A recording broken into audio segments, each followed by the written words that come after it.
Black Widow takes a predicted nosedive, but was Space Jam 2 really that good? That and a whole lot more this morning on Midnight's Edge of the Morning.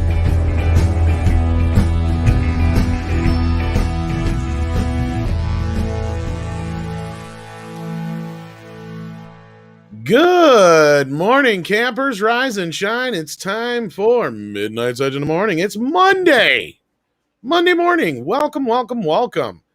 The weekend kind of went as everybody predicted, but we're going to get into all that. First and foremost, let's welcome my partner in crime, the boss man himself, Andre. How you doing? I'm good, thank you. Greetings, everyone. Hope you all had a wonderful weekend and are all good and ready for more Blur's days to come. Indeed. I mean, well, we're kind of getting on the other end of it, aren't we?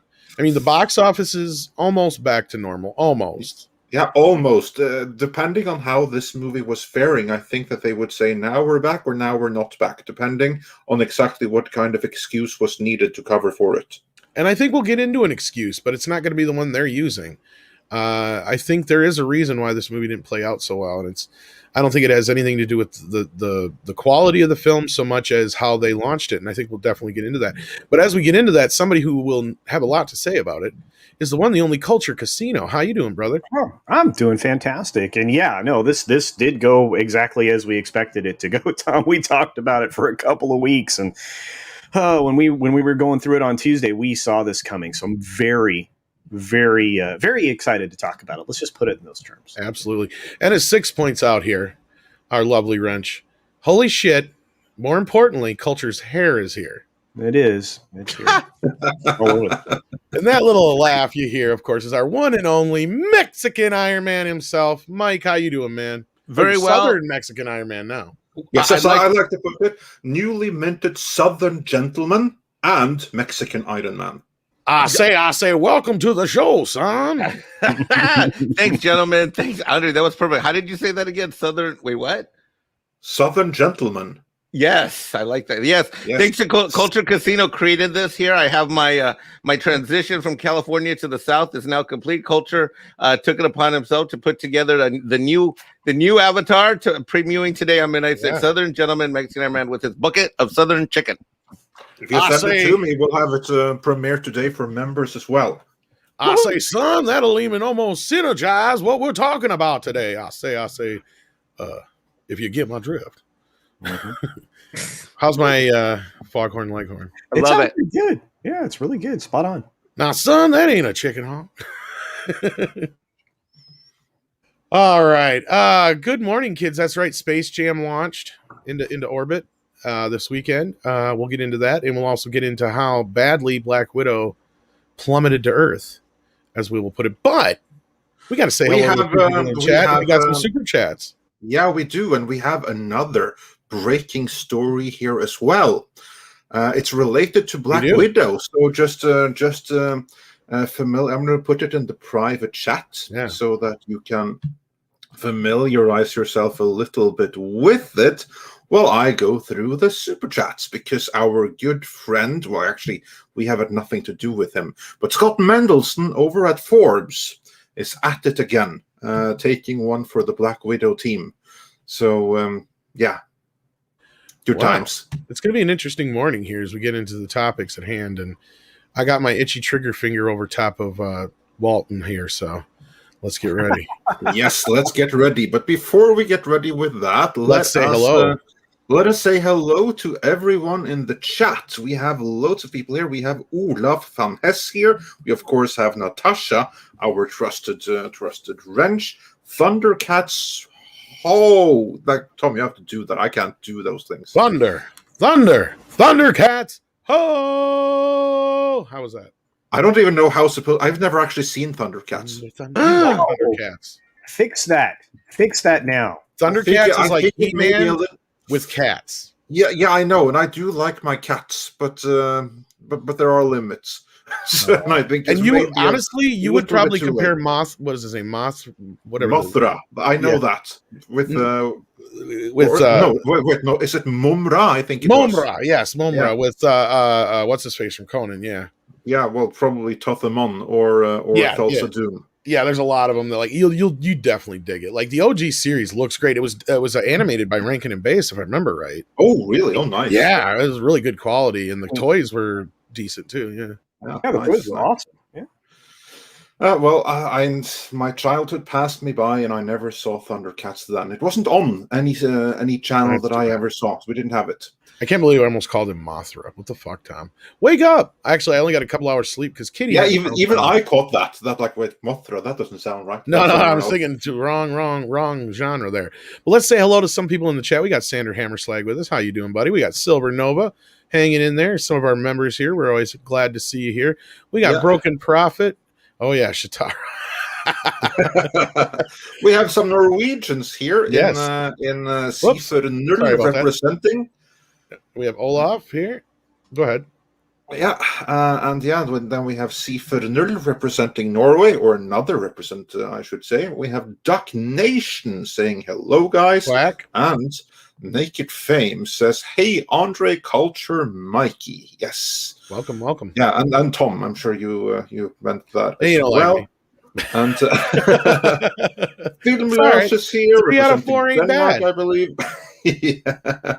Oh, we have Cosmic Squirrel, Silver Nova, Pete, Den Cat, Mr. Tickle Trunk, and many, many others. So and also the moment that, of course, that I said that Scott Mendelson is out doing a repair job or a hit That's an interesting story. Piece. I don't know. It's an interesting one. It kind of goes with a lot of things I've been saying all this time. Like I can't believe certain people are keeping quiet on certain things, but we'll see here what's going on. Yeah, well, they were only quiet for so long, weren't they? Yeah. Well, where do we want to start unpacking this? We want to start with a couple of the super chats. Let's do that first. Yes. Yes. Dark King says, "I want Orson Welles, Solomon Kane." That's that would be something. Solomon Kane. There's peas everywhere. That would be something. And then we have, let's see when we can bring it up on screen. Not quite yet. So these are still the ones that I can't bring up on screen. Filmlars says for 200 Danish krona. Whoa, tusen takk. Hail Midnight's Edge. Happy summer vacation. I'm watching Jaws. Far away from the beach. What's your favorite summer movie? Oh, yes. Jaws is a great one. Yeah, what's all your favorite summer movies? Okay, so then Jaws, is that your answer, Tom? Since it's one of my favorite movies, if not my favorite movie, I guess I'll have to agree with that. So if I have to pick another one, I guess Independence Day, maybe. Oh, that was mine. Oh, God damn it. I'm sorry, Mike. It's okay. I'll come up with another one. Okay, Culture, you're up. A New Hope. Oh, there you go. Mike, pick Empire. Now I don't have one. What did we do? Empire. Huh? Okay. Oh, Empire or Raiders? Yeah, I'm going to go Raiders of the Lost Ark. Okay, and as for me, like a summer movie, with that, I don't necessarily blockbusters. Yeah, because to you wouldn't have grown up with a lot of the same quote unquote summer movies we probably would, because as you know, like out there listening, distribution was way different back in the day. It wasn't day and date worldwide like it is now. Yeah, a movie that American movie that you all would have known that I remember thinking, like looking at thinking, whoa, this is summer, this is New York, hot as hell, New York, and this would have been around Daredevil? the time when when I was in America for the first time, and I was in New York just for a few days before we moved further down to Virginia and stuff, and it was so hot as hell I thought I was dying. It was that warm. So really warm New York, Empire State Building, all of those things. So what I associate with that is Die Hard with a Vengeance. You say summer movie, that's like what comes to me. You know, that actually is a great fucking answer, because I remember going to see that opening weekend. Oh my God, yes. And like you said, just with the opening of the Summer in the City by Love and Spoonful and stuff, just set the mood. Yeah, exactly. So that's my answer. That is actually like one of my guilty pleasures. Like, I love Die Hard with a Vengeance. There's times where I almost argue that might be better than the first movie. If you didn't need the first movie for that one to exist.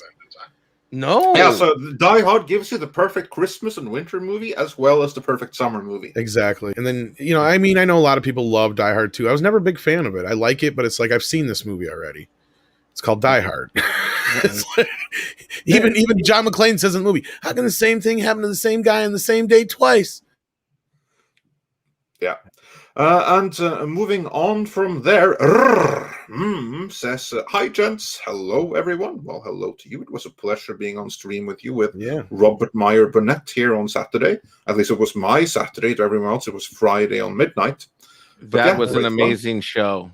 Fractal Jack, though, says the truth here. Jaws was technically the first summer blockbuster. That is true. Yeah. Before that, Christmas time used to be the big release time. And I would have picked TMNT, folks, but that came out in the spring. It actually came out in March.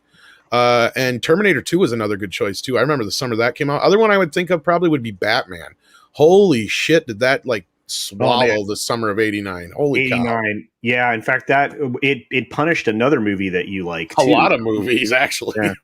Yeah, that one was you didn't want to release that summer. The 89 was ridiculous. That film was everywhere. Man, couldn't get away from it. And everywhere, guys. You had it at every fast food restaurant that could partnership with them. You had, of course, you had all the toys. You had tie-ins. Everybody had a shirt. Everybody had a fucking shirt. But you had tie-ins to everything. And everybody's cars were plastered with the bumper stickers and the stickers, and and then the bat signal stuff started to come out, and then that thing went bananas for the whole summer. Oh yeah, but that movie killed everything that year. Everything from Ghostbusters 2 didn't do nearly as well as it could have. What was the other one it really killed? UHF, it just buried. There's a few other movies that just tons of them. Indiana Jones was the only one that really came up against it that had any chance, it seemed like. But anyhow, we have a lot to get into, Andre, so let's get through these super chats. Yes, let's continue with that. Rog H also sent us a thumbs up super sticker, so thanks for that. STR Red Wolf says, hail Andre, Tom, Mike, and Cultured Casino. Oh, I can bring this one up on screen.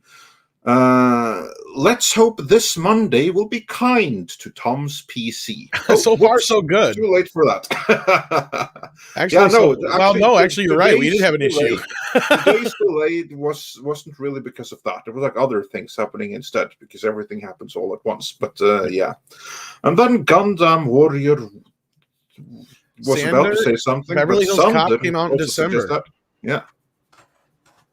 Yep. And then Gundam Warrior 1 says, hashtag Kevin Smith lied, Orko died. An update from Clownfish TV. Yeah, we heard that.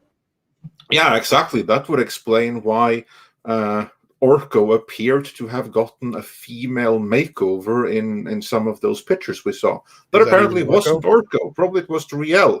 That's what I was just thinking, yeah. Yeah. Someone in Hollywood lies? Unbelievable. Right? Yeah. And good afternoon, Jesse. Glad you could get up. He says he just got up. Yeah, and then we have, let's see what more I can bring up on screen. Well, I can't bring up any screen here. Amazing. We have it here behind the scenes. Stephen Otten says, hail Andre, Tom, Southern Mexican Ironman, culture, wrenches, and sauce jam over the week. Didn't. So is Andre cutting out just for me, or a little bit? Yeah. You're gonna have to redo that, Andre. You cut out like a. Oh, okay, perfect. Stephen Otten said, "Hail Andre, Tom, Southern Mexican Ironman, culture, wrenches, and chat. Saw Space Jam over the weekend. Didn't hate it, but certainly didn't love it." Was that clear? Yeah. And boy, you just handed Warner Brothers a hell of a Hallmark card. Yeah, you did, and we'll get into Space Jam as we go along. But before then, because that's like the best I can say about it. Couple of more super chats, then Black Widow, and then Space Jam, and then we're gonna have fun. Yeah, what's up, Doc? Yeah. Like a Bill said for $4.99. Hey, Midnight's Edge crew, thoughts on Chris Judge as Black Panther? Chris Judge. Let me see who that is. Is he not the guy that's stuck in Stargate or something? Oh, yeah, he's from Stargate. He's a tad on the old side. Not too old, but I could see him as another character in the universe for sure, but I don't know about his Black Panther. I think, and this is just my opinion on this, though. I just think they should just let the character go for a while, and not recast him within the universe, which I think they've already said they weren't going to. And they don't even have to make him die. Like, my thing is like, you just have him be in the background doing all the, the King stuff that he would be doing since his dad's gone now, and that's technically his responsibility, and that would give Shuri or whoever else takes over the mantle a reason too, is because T'Challa is too busy taking care of diplomatic things. And you can even use like footage from the earlier films like Civil War and stuff where he's like doing news conferences and stuff. Just have it in the background and stuff. Yeah. Especially after they open the borders, because in exactly. they will be letting in all the problems everyone else has. So then Wakanda will no longer be the dream country it once was. So yeah, I mean, I think that's the best course of action. But I mean, otherwise, I have nothing against the actor. I just, not quite sure. I can see him as the actor. How about you guys? And I agree. I don't have anything particularly against him or anything like that. I just think like you retire the character for a while. You give it a respectful break of like that good 5-10 years or something. Exactly. Having T'Challa just operate in the background. And so yeah, that's how you do that, I would say. Yeah, I agree with that. Or at least that's what I just said. So yeah, how about you, Mike? I agree with you completely. Can't add anything to it, brother. You guys said perfect. Culture, you guys covered it. You covered it. Yeah. Yeah. All right. And then just says Ghostbusters for some reason. That would be a summer movie. Yeah. Oh yeah. Of course. Ghostbusters and Gremlins opened on the same day. Gremlins would have been possible, but see, Gremlins I associate more with Christmas, but Ghostbusters, yeah, that's a great summer movie. And as I said before, Beverly Hills Cop would have been a choice of mine too because it does capture that summer feel. But it came out in December. Most people forget that. Came out late in '84, and it's actually the highest grossing film of that year because it played well into '85. But 32 Flavors of Nick Weiser says, I love how theaters blame D+ for its second weekend performance. It's funny you bring that up, Nick, because we're going to get into that. Ooh. So stay tuned. We have a couple of more super chats though. Polaris Sucks says, thanks for the continued high quality content. Oh, thank you so much. Yeah. And Mag says for $5, Hail Midnight's Edge. We'll be mostly listening and chatting occasionally, traveling home from Long Island, visiting someone. You in Long Island? Get into today's topics. Yes, just make sure that you don't chat and drive at the same time, and it's all good. You in the car? So if you're on the bus or someone else is driving, then by all means. But yeah, don't be driving and texting. Just take care of yourself. Don't worry about wrenching today. We've got plenty of help here today. So yeah. Red Monarch says, howdy, gents. Hated Widow and LMFAO at Space Toe Jam. There's a lot in that, just for that little bit. And you're not wrong, sir, I guess. I mean, obviously it's your opinion, but yeah, Widow could have been better. And oh my God, wait till I get into Space Jam. Mr. Tickle Trunk also had a super chat for us, Andre.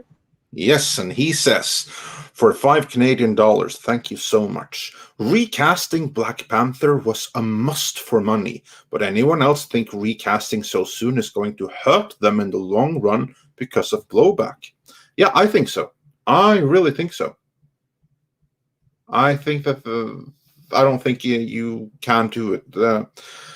The first iteration was too important that you can get away with it so easily. Well, and it's a little different than recasting, like, what's his face is the Hulk or Don Cheadle and stuff. Like, yeah, I mean, those had to do with disputes that had nothing to do with any. Like, this is somebody passed away, and it was unexpected, and these things happen, and sometimes the best course of action is to just let it go for a while, like I said. But again, we don't know what they're going to do. They say one thing and always do another anyway. So yeah, we'll see. And also Mags is on the train, so it's okay. Good. Yeah, all good then.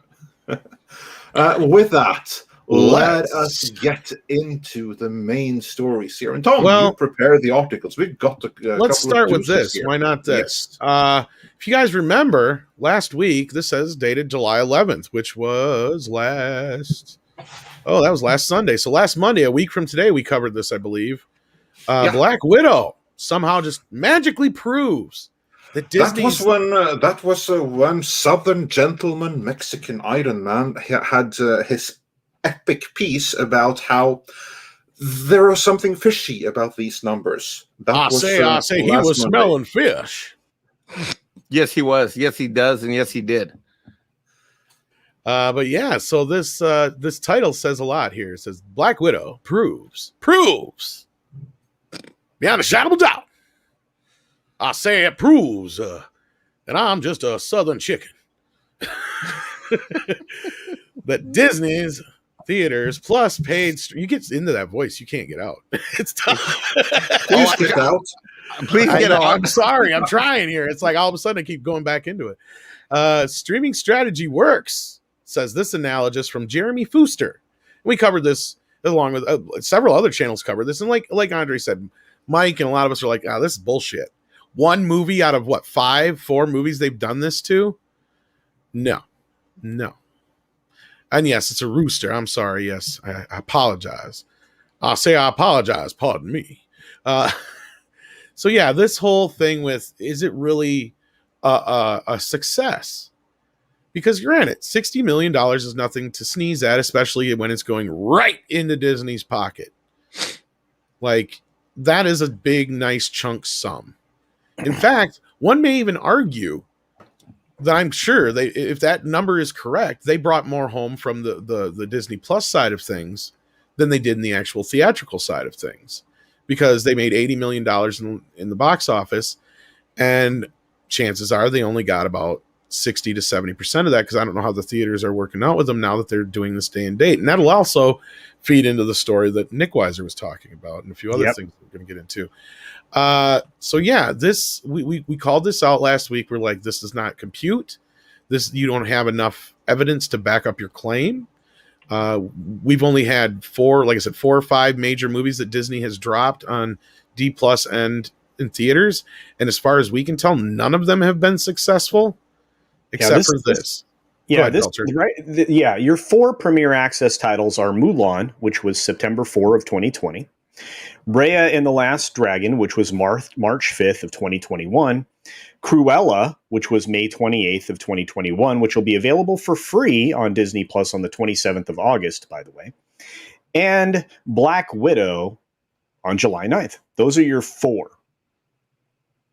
All right. And the only of all of those 4, only one has technically been successful. And even that is debatable at this point. Because as we move on here, it's funny, we see a headline like that, right? And then let me make sure I get the right headline. Yeah. And this one then is from last week, and we all called There's something rotten in the state of Denmark. That's what we called on it. And I do not mean that as offense to anyone Danish. That's just like a Shakespeare reference. Danishes.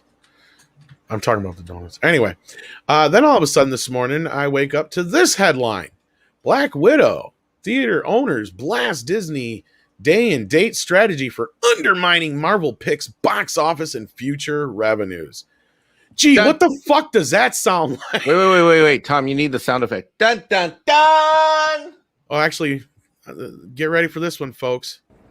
I fucking knew it! Oh! What did I say, guys? What did all of us say? They killed any ancillary sales to this film. Yeah. Nobody else is going to buy it. Nope. Nobody else is going to the theater to see it now. You have literally killed the momentum of a movie, period. Doesn't have nothing to do with word of mouth. Fuck word of mouth. Because there's a lot of people who will go see a Marvel movie, don't give a shit what you say. Right? They fucked this movie. Now, Andre, I'm so curious to hear what your reaction to all this is. And I want to thank the 1,200 people that are watching, too. Please hit that like button, and we appreciate that if you can. Or hit the dislike button if you don't like my voice. That's fine. Yeah, but if you're going to hit dislike, then leave us a comment and tell us why. So, yeah. But with that, for one thing, it's not really a tremendous surprise because this direct to streaming or simultaneous streaming and box office revenue thing, it's, of course, if you're in a situation where everyone is completely locked down, you can't go to theaters anyway, It is obviously fantastic, certainly for people that want to see the movie. But here's like the thing: when you do this, you not only undermine the theaters, and I will say many places in Northern Europe, even here in Norway, you have had multiple theater chains that have actually refused to show Black Widow for that very reason, that it's on streaming at the same time. So they argue, why the hell should we waste precious screens that we could show on something else? We have local movies and local releases that those screens can be used for, Right. instead of putting something in a theater that they're going to get less on because people will be watching from home. And from an accounting and cost perspective, if let's say you're a business owner, you have or regional, you own some regional theaters, or you're just a manager for one of the corporations, you've got labor costs getting ready for people to show up. You got that you have to schedule. You can't, you got to schedule people in advance to work. You've got to schedule. You've got to have people to clean the theaters in between showings. So you've got labor. It's not just you hit click and the thing goes. I mean, there's labor costs involved. And other, logistical concerns that you got to think about. I mean, you're talking about using someone's asset or not. When you're running these assets, these are all leases. These leases are incredibly expensive. Theater leases are some of the most incredibly expensive commercial spaces. Entire shopping centers are redesigned and built around whether or not there's a theater there, parking lots. In fact, truth be told, if you want to go even more disclosure, when you've got city and county zoning ordinances, because coming off of the freeways, if there are theaters, there's traffic. So there's a lot of logistics that go into your local neighborhood theater, even if it's only got 8 to 10 screens. I assure you, there's a lot involved. And so if you're talking gutting the revenue of that, it has a domino effect of considerations from a cost perspective. Right, exactly. And, I'm surprised the theaters, and we're going to get into a article that kind of gets to this point, is where I've said, I'm surprised the theaters haven't strong-armed shit a little bit more, because they got strong-armed like a motherfucker at the beginning of the pandemic. And I kept saying, I can't believe the studios are doing this. They're shooting themselves in the foot. They can pretend all day long that, streaming is the future, which, yeah, eventually it will be. Especially if they force it by removing alternatives. Exactly. But I told you guys this, and everybody called me a fucking idiot. Not just you guys. I'm not saying you guys did, but there's a lot of people who called me idiot in that one video we wrote that I specifically said, the Hollywood will learn that they need the theaters a hell of a lot more than the theaters need them. And I know that does not make sense up front, but it sure fucking does in the long run. And we're looking at the proof of it right fucking now. We've had 3 major movies that could have made a hell of a lot more money than they actually did, and it's all because of this bullshit. And the one that really proves it is fucking Fast and Furious 9. The 9th film in a fucking franchise is probably still technically the biggest film of the year. Why? Because a some bitch wasn't on streaming at the same time. That's why. That's the whole reason. And if they keep doing this, it's going to destroy not just their box office, as I've said. Nobody's going to buy the videos. Nobody's going to rent it. You already own it on Disney Plus. Sure, you dropped your $30. They got their $30, but they didn't get the first ticket. They didn't get the return ticket.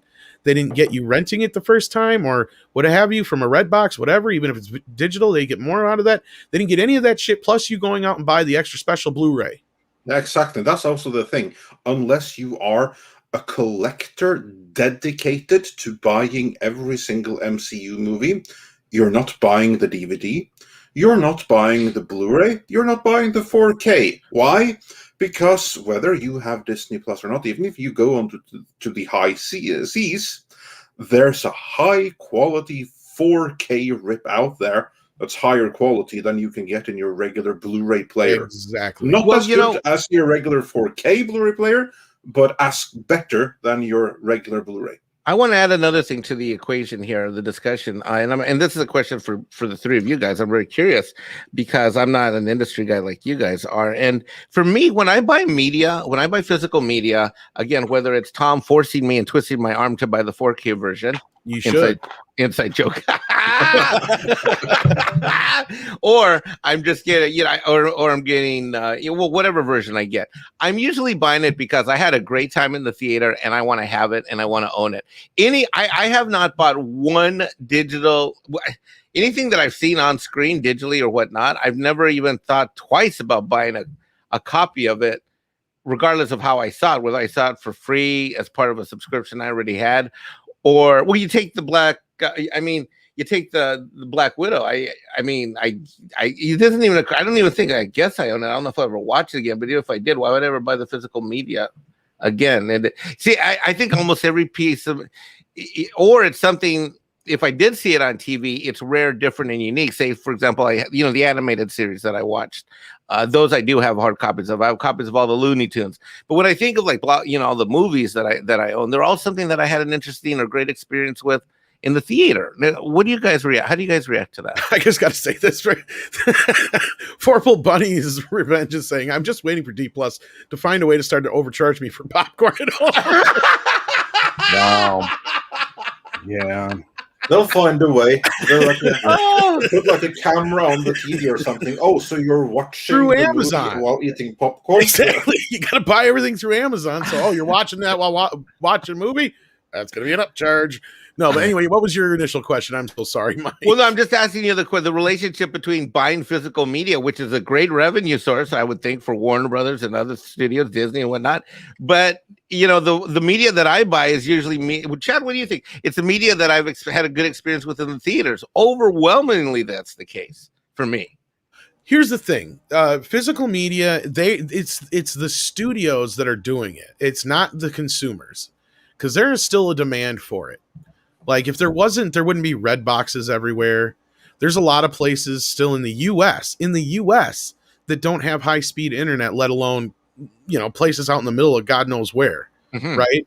So we're a long ways off from everybody having decent enough internet, plus the revenue to be able to pay for enough of these streaming services for them to be successful enough to be self-sustainable. They're all going off the idea of Netflix. That's the thing.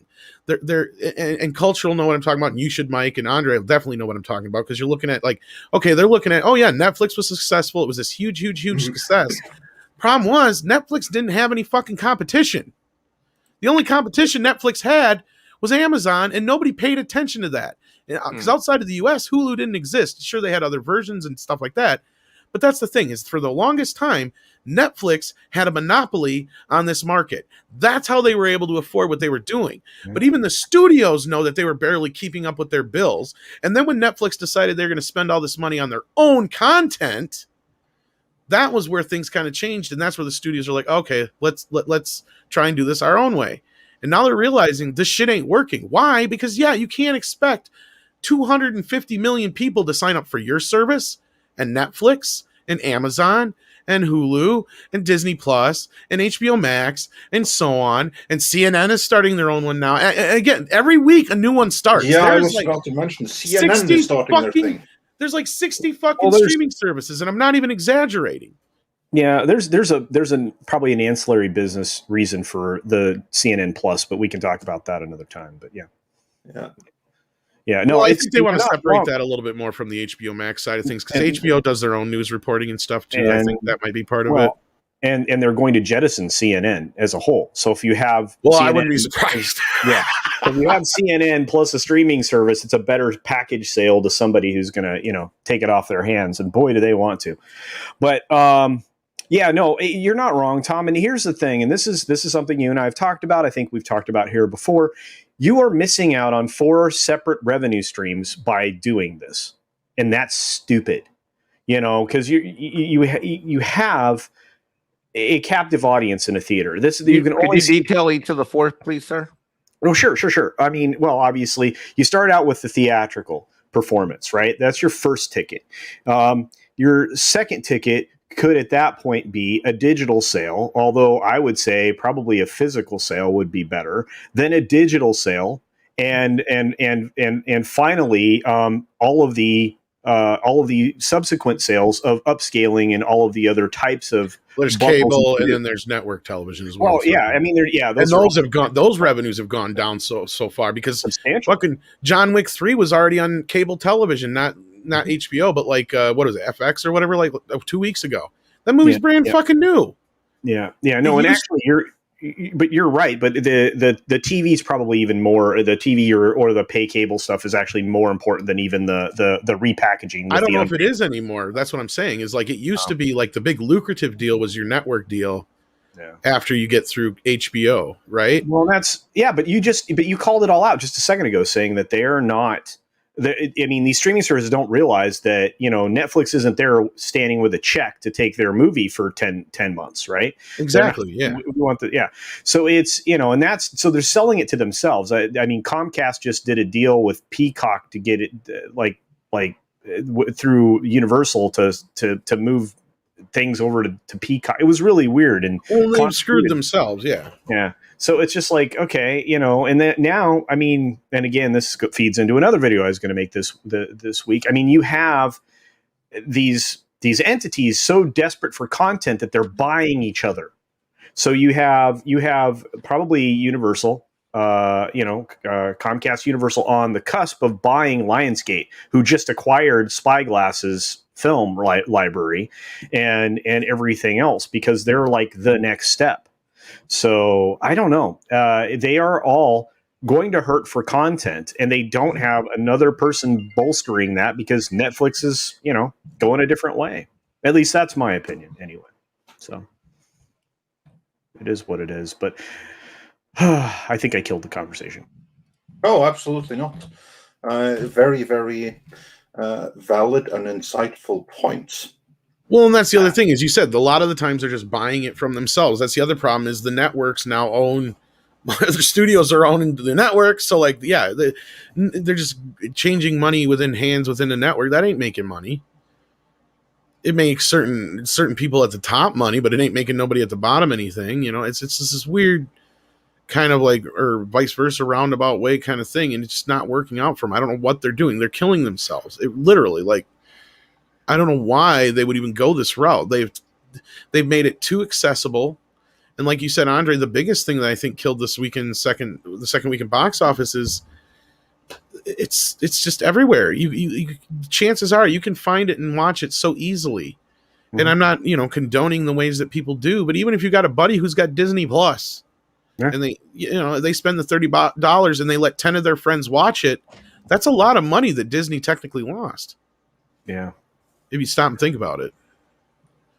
I mean, and again, anyway, so Mike, did you have anything to say about this, or Andre, from the business aspect of things, of why they would even go this route, or why they would even think this is a good idea? I have no idea. This baffles me to all hell, because I know the second, I mean, just take the Superman and the Batman anthologies that I purchased from the animated series. I got those on eBay. I mean, I don't know. I don't know what they're doing. I don't know what was wrong with the model. I don't know, why are people always trying to make something better that worked? I mean, I think I don't understand. I can answer that, because the old model of traditional releases, and then you have like the physical home media release and stuff like that, that worked amazing for us. It was profitable for the studios, but at the cost of the audience being free to watch the movie whenever they wanted from there on out. The only advantage that I can see with this model is that in time it takes control over distribution, and when you can watch movies completely away from consumers and gives it back to the studio, which is where they want it. So that's the only reason why I could see that they want this complete control over production and distribution. But that's a long-term goal. In the short term, that goal costs them money right now. It's not even feasible. They need income. So why they would try to rush out that long-term goal right in the here and the now, and leaving God knows how much money on the table by doing it this way, I cannot say. Andre, do you think they thought they could take a shortcut because Netflix spent 20 years building up what they have? They thought they could do it in a matter of a handful? That's exactly what I was saying, yes. Yeah, that's exactly what I think. I think that they look at how much money Netflix have, and they think that it's completely unfair that Netflix can dominate that entire market. They shouldn't be able to do so unchallenged. If we can sneak our way in there, and we can even beat them, then we're going to earn so much money as well. And that argument, that is sound. The problem is that there's only room for like 2-3 tops of like the must-have digital service providers that everyone must have. And everyone else will be an also-ran. And so they all have to compete like hell to be among those couple three of the must-have services. And the ones that don't do that, well, they took a gamble and they lost on it. But this is a case where, like, if you win, it's a high-stakes poker game, basically. Yeah. Well, and they can afford it. I mean, you already know, obviously. Yeah, of course, they gamble with your taxpayer money from bailouts and stuff like that. So, yeah, thank you. Yeah, thanks for that reminder. But no, I mean, beyond that, I mean, they also are all diving into the ad-supported streaming side of things. So you'll have that, to fall back on. And if they use Discovery's model or even Peacock's model for that, they can do pretty well there, maybe better. I mean, Discovery Plus makes more money off of their ad consumers than their, premium non-ad consumers. So it's just, it's an interesting thing when you consider it that way or look at it that way. But again, I mean, Universal's they've got to bolster their content so that they can, backfill Peacock. All of them are in this desperate race, and they created it. This is an arms race that didn't need to exist, and ultimately will cost some of these companies like entire business segments, in my opinion. But hey. Yeah, no, I agree with you. They're going to have to massively restructure their organization. And what that means is that people working in divisions that were previously profitable are going to lose their jobs. Whereas the shot callers, they're going to be fine. Mm-hmm. So, yeah, that's kind of how it is. Mm-hmm. Well, let me tell you what's going to follow next. That domino will end up in their stock price falling, and that'll get some people's attention because obviously they can keep the auditors and the SEC at bay with their little games that they play. But at some point, the stock price and the dividend shall fall because you can only keep this level of lying and mismanagement and bad business ideas. You can only keep that going so long. Yeah, exactly. And Tom, unless we had something else to say about these numbers specifically, no, I think this other article from Scotty Boy. You want to move on to the Scotty Boy article, huh? Oh yes, this is a interesting one, and I think we're gonna. Do you want to grab a couple super chats before we get into this? Because I think we're gonna. Yeah, I can do that. I can grab a couple of super chats first. Tom, you have to say who it's from on screen. I saved it. A Canadian $5 super chat from Rod Thunderheart. And he says, "Hail, Andre, Tom, Mexican Ironman and Cultured Casino. I feel much better from my hernia surgery and hoping to pick up the iron or at least body weight workout this week." Well, I'm so glad the surgery went great. But just remember, take your time. Like, don't push yourself too hard. I mean, if it was like a weightlifting-inducing hernia, like pushing yourself too hard is why you ended up there in the first place. So give your body the time to heal before you really start pushing. Please. Yes, do that. Do that. I mean, like the stitches aren't the same thing as fully healed muscle. So, yeah, absolutely get back into the ring and work out again, but give your body the time it takes to heal. I mean, hernia is no little thing. And with that, let's see what else we have here. I have to go back. I have to go back here and go to some of these super chats that I can no longer bring up on screen. So the classics line of super chat, and there we have the Waltman 4, who says the real test would have to be Shang-Chi and the Eternals to see how this will play out for Marvel moving forward. And yes, I'm excited about those movies as well, because Black Widow, although the movie came out, 5 years too late, at the very least, Black Widow is a known brand. Shang-Chi and the Eternals are not. Of course, you can argue that neither was Guardians of the Galaxy.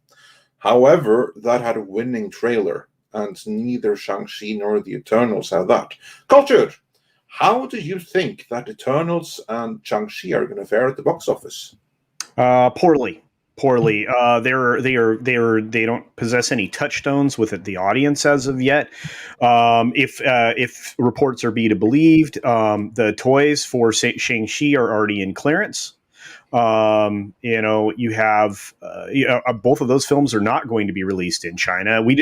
Despite its approval, Black Widow isn't going to be released in China. So that's 3 films that'll not be in China, at least until Black Widow gets a date.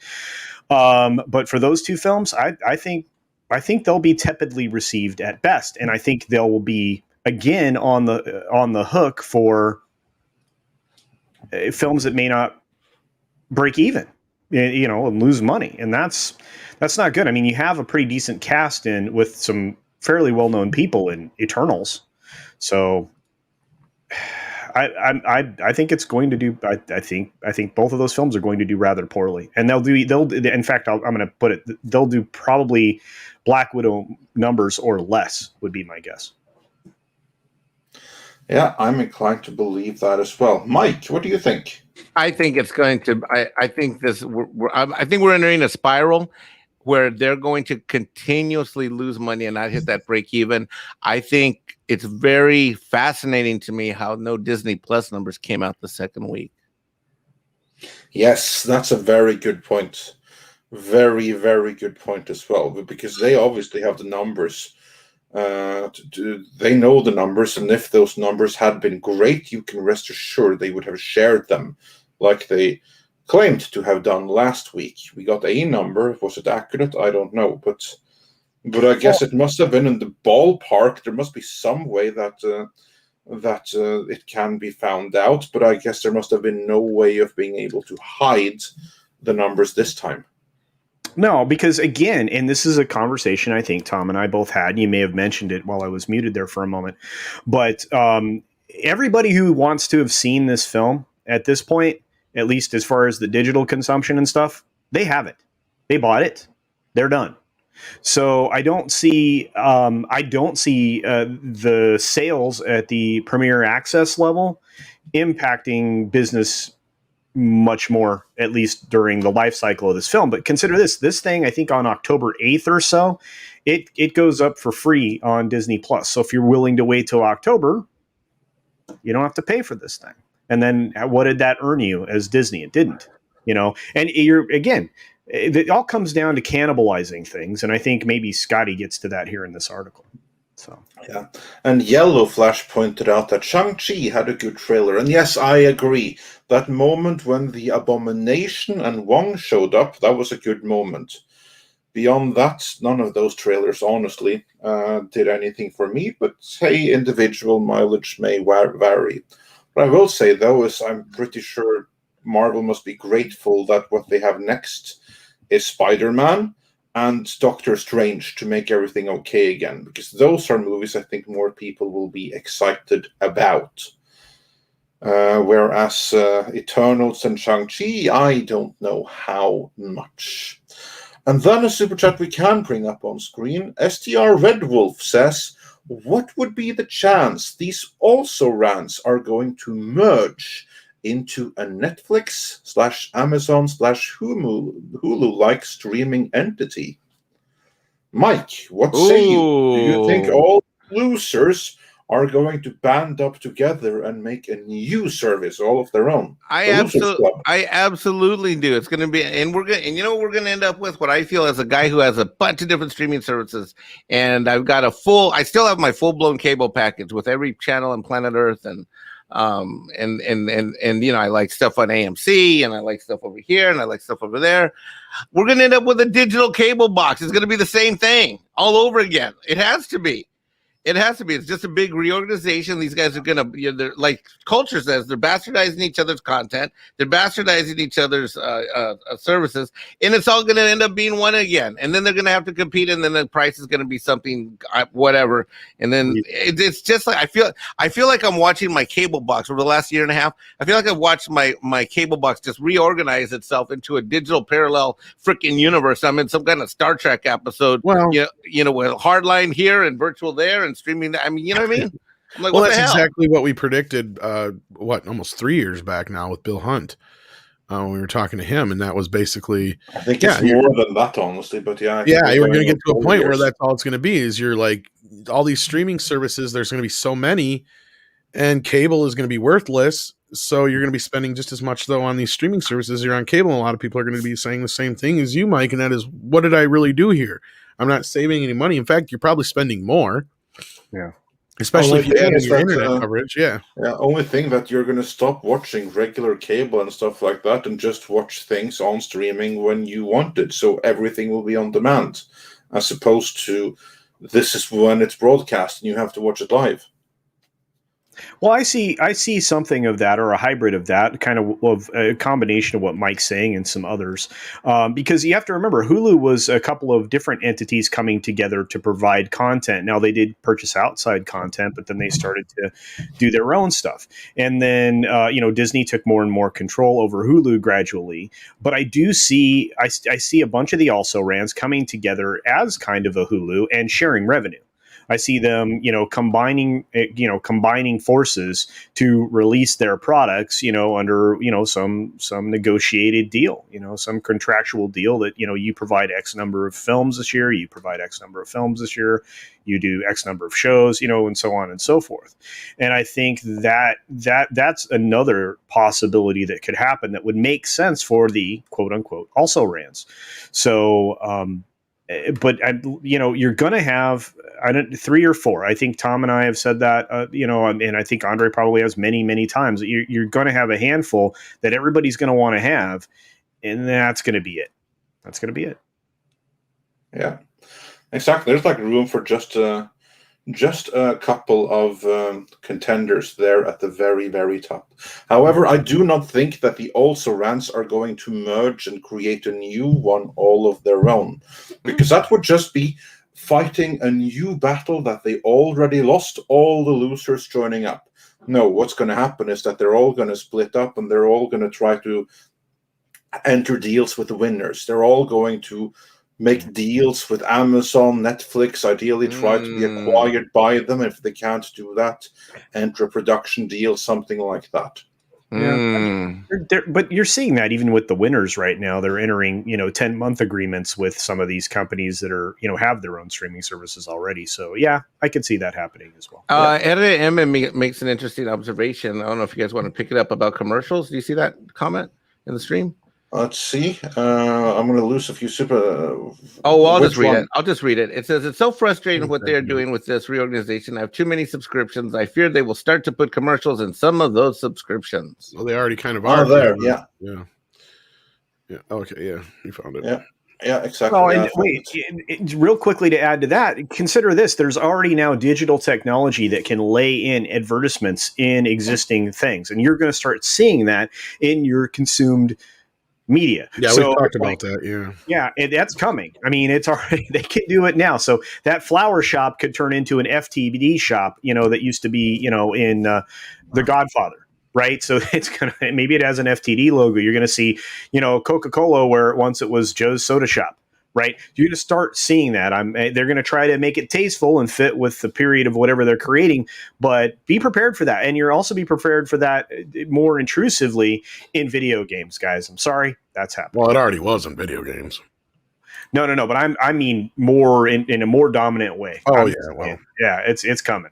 Well, and you already have a situation where you watch even a movie on HBO Max, and you get an advertisement for something for HBO before the movie starts. Generally, you can skip them. It's not like you can't, but right there, they're already trying to do it. They're advertising for themselves. It'll only be a matter of time. Yeah. It'll be like portion of it, or this is partially sponsored by, whatever in the beginning, and Dodge Ram, blah, blah, blah, blah, blah, blah, blah, blah, blah, blah. Now enjoy Game of Thrones. Well, what's fascinating is I just got I mentioned this a couple weeks ago. I just set up the new house, my new Samsung TV. I went through the whole setup of it, and it's hardwired in where it defaults up to the Samsung TV network first, and then preloaded are the apps, and of course there's YouTube is right there. When I'm not on the show, I put Midnight's Edge. You guys are on. You guys are thundering through the house. Like if I'm doing work and something like that, you're on the big screen, and I have Midnight Edge coming through my house through the YouTube channel that's on my Samsung. To actually get out of my Samsung, I got to go out of the Samsung TV, which default turns on, pass through the channels that are already pre-installed with the loading apps like YouTube, Hulu, and whatnot. And then I got to force the TV to input out over to like the actual cable box if I actually wanted to watch anything on the cable box, like baseball or something. Mike. Yeah. Just hit the source button on the remote, dude. Well, when you're a Southern genteel Mexican, that kind of simple work, sometimes we folks like to complicate things, culture. No, it's fine. I say us down south here, we don't use fancy things like remotes. Okay. We get up off our duffs and we change the channel. I doubt that highly. But I will say this. I believe that Samsung is powered by Samba TV, so they say thank you, Michael. Thank you. Well, isn't it fascinating that the Samba numbers, Andre and Casino and Tom, don't you find it fascinating the relevance and importance of, say, the Samba numbers when we have these discussions? I find it's absolutely intriguing. Yeah. Oh, it tells you how close they are and what a portion of the market penetration that they've had as a company here in the United States can correlate to a certain percentage of the subscriptions of each of these services. And so once the people have worked those out, you're going to see kind of what even with these services not releasing their streaming data, you're going to kind of see and be able to predict after that first weekend what kind of viewership these things are actually getting. So I'm pretty stoked by it, because as we get more and more transparency with Roku and Roku's deal to utilize Nielsen's data, you're going to start to see windows emerge and people that have really good models that predict this stuff. So it's going to be we're going to have the transparency. It may not be because the services want us to. So. Well, in that, go ahead. Oh, I was done. Oh, okay. Never mind. I thought you were going to say something else. Yeah. Let's move on with the super chats before we get into what Scotty Boy is writing. Robert said for $5, "Hail Midnighters, summer of '82. E.T. destroyed the box office. Good summer movie from my childhood." And Nikki D says Spider-Man 3 might be the best barometer for the overall health of the MCU brand. If it doesn't get close to $1 billion in the global box office, then it might be cause for concern. And right now, that's the movie that should get closest to it. But of course, if they also release that one straight to some streaming service, one or the other, then that's going to undermine the chances of even that happening, isn't it? Yeah. And then we have Black Sabbath, who says Jason Statham would have been a great choice for Taskmaster. Oh my God, yeah, he would. He would have been amazing for Taskmaster. I'd have seen a Taskmaster movie starring Jason Statham. Oh well. Path not taken. Willie Woodward says for $1.99, goes to show studios need theaters. Yeah, certainly for money. And then, Tom, you have to introduce Rod again. Thank you so much, Rod Thunderheart. Says for $5 Canadian, I have no desire to see Black Widow. I just feel it's a wasted opportunity that came at the wrong time. Space Jam, I'm marginally interested in, but I can wait. Yeah, you hold that thought, because we'll get into Space Jam later on here. Mr. Tickle Drunk says, I wonder where all those Russian bots went, huh? They're always nice to blame, but I don't think that anything's flopped quite badly enough that they need to be blamed just yet. And Polaris Sucks says, with adult AD&D and dog interrupting, need theaters. It's not the same experience watching at home. It's too many distractions. This is very true. And Lars Hansen sent us a 30 Danish krona super sticker of a thumbs up pear guy, so thanks for that. Daryl the Derelict says, common sense has left the building. Let's hope it makes a comeback before year's end. Yes, let's hope. Fingers crossed for a comeback of reason. So we'll see what happens. And Wally Woodward says for $4.99, these studios are vertical monopolies. Monopolies hurt the companies themselves because they don't bring in any new cash. This is why monopolies are bad. And by cutting everyone else out of the distribution chain. But I don't think that they're quite monopolies, those, because they do compete with each other. So yeah, but interesting situation, to be clear. And Fortunato says for $5, Serenio Ironman. I understand that if any more words came pouring out of your fibbing mouth, I'm going to have to eat every fried chicken in this room. So yeah, that's I guess approval of you being a Sureño. Yes, that means a southerner, Sureño Norteño. That's it'll take too long to get into it. It's funny, hilarious, and awesome joke. Okay, brilliant. Yeah. And SDR Red Wolf says for $5, what would be the chance these also? Oh yeah, we got this one already. And then Jalatron says for $10. Thank you so much. I don't know if this is out of your wheelhouse, but it looks like Games Workshop is cleaning itself up for general audiences. Do you think that's even possible considering the source material? Now, Games Workshop, gentlemen, isn't that the place where you buy like miniature games of like Warhammer and stuff like that? Is that what Games Workshop is? Games Workshop is a games creation company. They do a lot of tabletop stuff. Yeah, that's what I mean. Yeah. So no, you're not wrong. And that would make a lot of sense. The goal being to get, more of that kind of IP out there. And I would have a hard time disagreeing with that. I think that there's a lot of effort to make a lot of those IPs presentable for general audiences, or all audiences, I should say. Yeah. I don't know anything about it, so I will just have to defer to your assessment there. Mike, Tom, any thoughts on that? Any familiar with it? No, I'm gonna do a pass. I'm unfamiliar. Yeah. I can't tell you that the proliferation of advertising is what got me to be less of a gamer than I usually was. I used to play 1 to 3 hours a day, and I don't anymore. I maybe play 2 to 5 hours a week at best on a good week. And then finally, Michael Millard says CNN Plus should have been consolidated with HBO Max. Because CNN just announced that they were starting their own streaming service in CNN Plus. Now, Culture, do you think that CNN Plus should have been consolidated with HBO Max? I think that was originally the plan, but again, I mean, there's going to be a lot of things in flux with CNN, because they've wanted to shake that off of the tree for a long time. I mean, that thing's been up for sale for the better part of 2 years, I think. Might even be longer. Or right before the election, they were looking to get that thing packaged for sale at the uptick that they knew was existing, and then they were ready to sell it right after the election.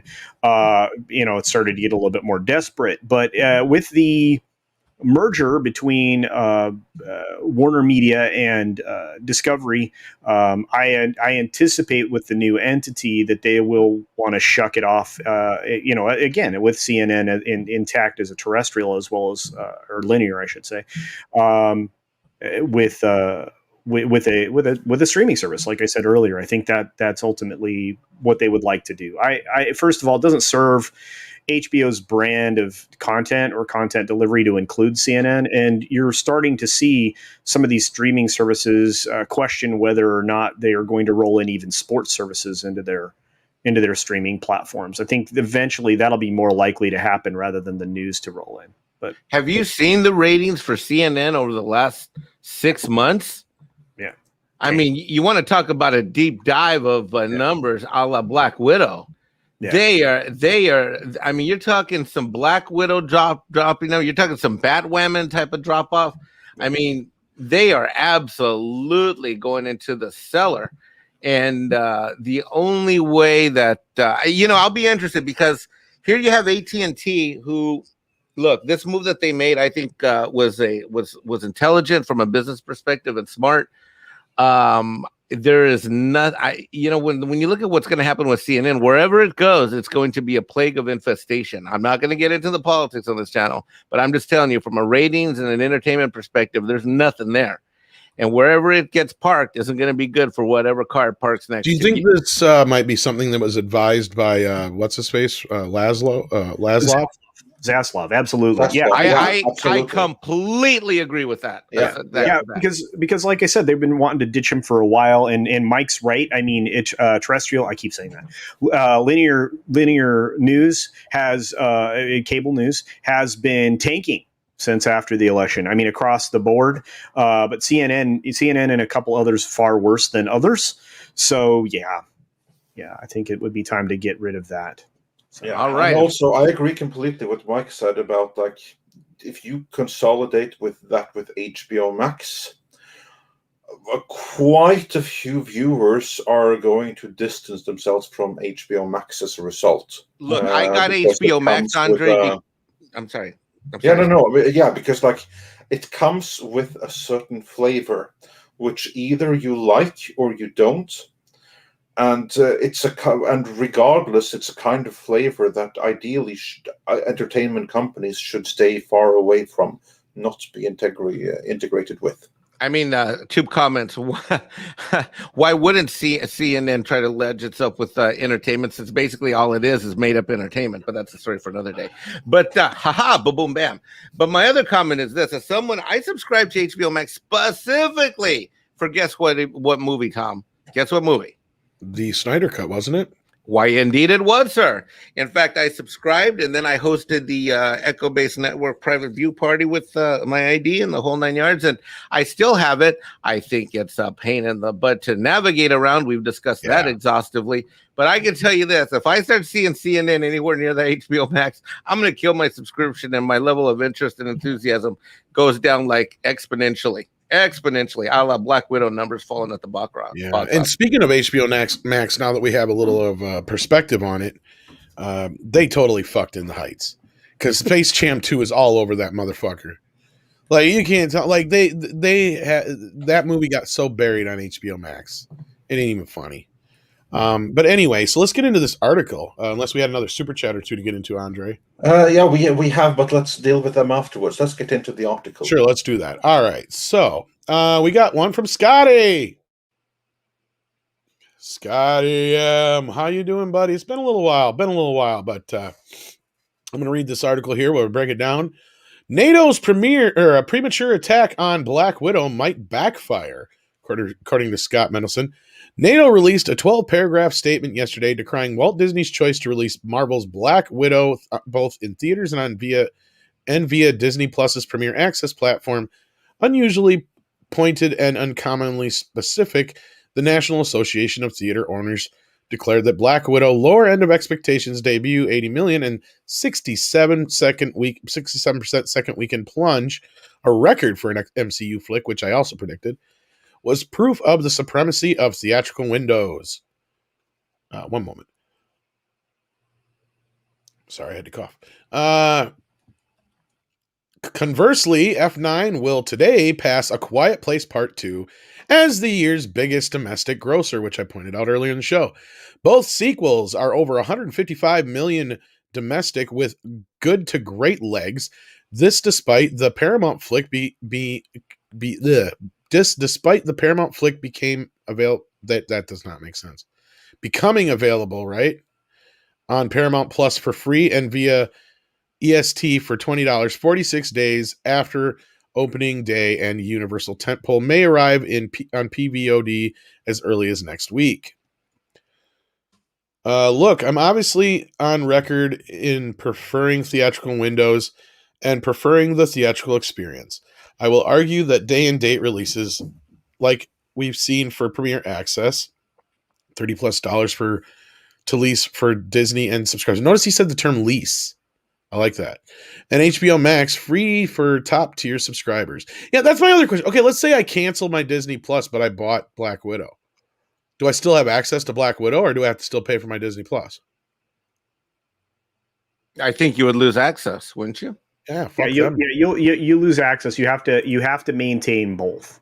You know what? So I don't have to pay to get in my Vudu or my Amazon. Well, I technically do have to pay for my Amazon, but yeah, but Voodoo? No. In fact, that's the other conversation around these Premier Access films is if you only wait a month, you can buy them and own them digitally if that's your preference. Yeah. You can do that with Voodoo or other similar services, right? And you don't have a subscription service, and likely didn't cost you $30. All right. No. So anyhow, if where was I? And HBO Max free for top tier subscribers. Don't just harm the overall theatrical revenues, if only by a nominal amount, but completely devastate the potentially lucrative post theatrical revenue streams. Oh, Scotty, you think? As we've only been saying that for what, a fucking year? As NATO correctly pointed out, the $60 million earned by Black Widow on Premier Access, which allows you to own the movie for as long as you. Oh, well, he answered the question for me. Thank you, Scotty. You are useful. To subscribe to Disney Plus isn't new revenue, but rather reappropriated cash that may well have been accounted for either via theatrical viewings, repeat theatrical viewings, and or purchases on EST, DVD, and the like. Sound familiar, culture? Respective self-interest notwithstanding, Disney arguably sat back while Universal, Warner, and Paramount kept theaters warm only to A, drop a Marvel movie that will merely perform on the low end of expectations, and B, release the first weekend's Disney Plus revenue to skew the post-debut narrative. See, what did we say? Disney's Marvel movies are coming back to theaters, featurette complete out of the context Stanley quote. Notwithstanding, the Disney Plus reveal minimized the theatrical revenue in terms of media coverage and shareholder interest. God, Scotty writes like a dry fart. You ever notice that? Appreciated transparency aside, theater stocks dropped while Disney's rose. That Disney didn't release Disney Plus second weekend revenue showed that the first time was a calculated distraction meant not mean to obscure that Black Widow's 158 million global launch was lower than F9's 161 million global launch. What did I tell you? However, going on the offensive may have done more harm than good. Sure, you know what, Scotty? I could do your job for you. In fact, I've done it better for you for the last 5 minutes. However, going on the offensive may have done more harm than good. Sure, the saber rattling may have been potentially as much of a bluff as NATO promising dire consequences to Universal for releasing Trolls World Tour on POVOD last year. Was it though, Scotty? However, NATO may have spoken too soon. First, yes, Black Widow's second weekend drop of 67% wasn't the worst ever for MCU movie and closer to the likes of Man of Steel and Suicide Squad than Black Panther or Avengers. However, the previous worst second weekend drop-offs for Marvel were for Spider-Man Homecoming, 62% from a $717 million debut, and Ant-Man and the Wasp, 62% from a $76 million launch on this very weekend in 2017 and 2018. The difference for Black Widow's second weekend between 67% drop and the 62% drop was just $4 million, $2 million of which would have gone back to theaters. While the Disney Plus factor clearly didn't help, it's not like A, Space Jam: A New Legacy didn't perform slightly better than anticipated. Did it though? And B, that Black Widow as a theatrical only release would have otherwise magically notched a 55% drop in weekend 2. Moreover, both Ant-Man and the Wasp and Spider-Man Homecoming recovered after shocking second weekend drops, ending up rock solid 2.85 times weekend to final multipliers and respective final grosses of 216 million and 334 million. Legs like those will still get Black Widow to 214 million domestically at the lower end of the expected. Do you think it'll get that far? With all of those things set there, maybe. I think it could have been I close. say no. Well, I think it would have come up a little short, but it would have made it more. Again, you're compromising your legs. I mean, he's trying to point that out. He's doing it very clumsily, but John Miller's Damage Control, yes. But it's just, I think it could have got close. I don't know about 215, but it would have been close. I think. You have to remember, this film also, I mean, they're using that number with the international box office as well, with no China release. I'm going to say it. I'm going to stop hedging and say, it would have been just under 215 or very close to it. Tom, what do you think? I don't think there's any way in hell it's going to get that number. Not really, not in earnest. I don't think it's going to make it. I really don't. The 10-day right now, it might, but that's very unlikely. Okay, let's look at the 10-day window, because that's essentially where we just ended, right? We're sitting at, between international and domestic market, at $264 million in box office. So, can you see 215 that way in 10 days? Yeah, no. Easily. I think it would have been close. I think he's not wrong, but I think he would have. Right. I think your fall off would have been. I think your fall off would have been more in line with what we have been seeing. Post global crisis, because that has been that's like because like it fell off 67%. I would say that it would fall off 57% or maybe less, maybe 55%, and been better off, I think, in the 10-day. I think so. Yeah, I'm not going to hedge anymore. I think he's pretty close. He's just not doing it well. So,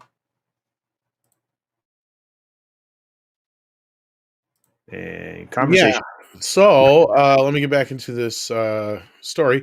While I cannot automatically presume that Black Widow will follow suit in terms of legs, NATO might have wanted to wait until the third weekend to see if the drops leveled off before drawing correlation equals causation conclusions. Heck, even legs like Suicide Squad, which earned 1.46 times its 10-day total after 67% drop, still gets to 193 million, which may qualify as slightly disappointing, about on par with Ant-Man in terms of tickets sold, but will still be higher than anything else this summer, save for maybe Shang-Chi and the Legend of the Ten Rings on Labor Day. Speaking of which, you think that's going to play better than Black Widow? You're fucking delusional. As of this moment, Shang-Chi will indeed get a 45-day theatrical window, and this is where NATO arguably screwed up. Did they though? No. See this. So he does a lot of work to try to say this.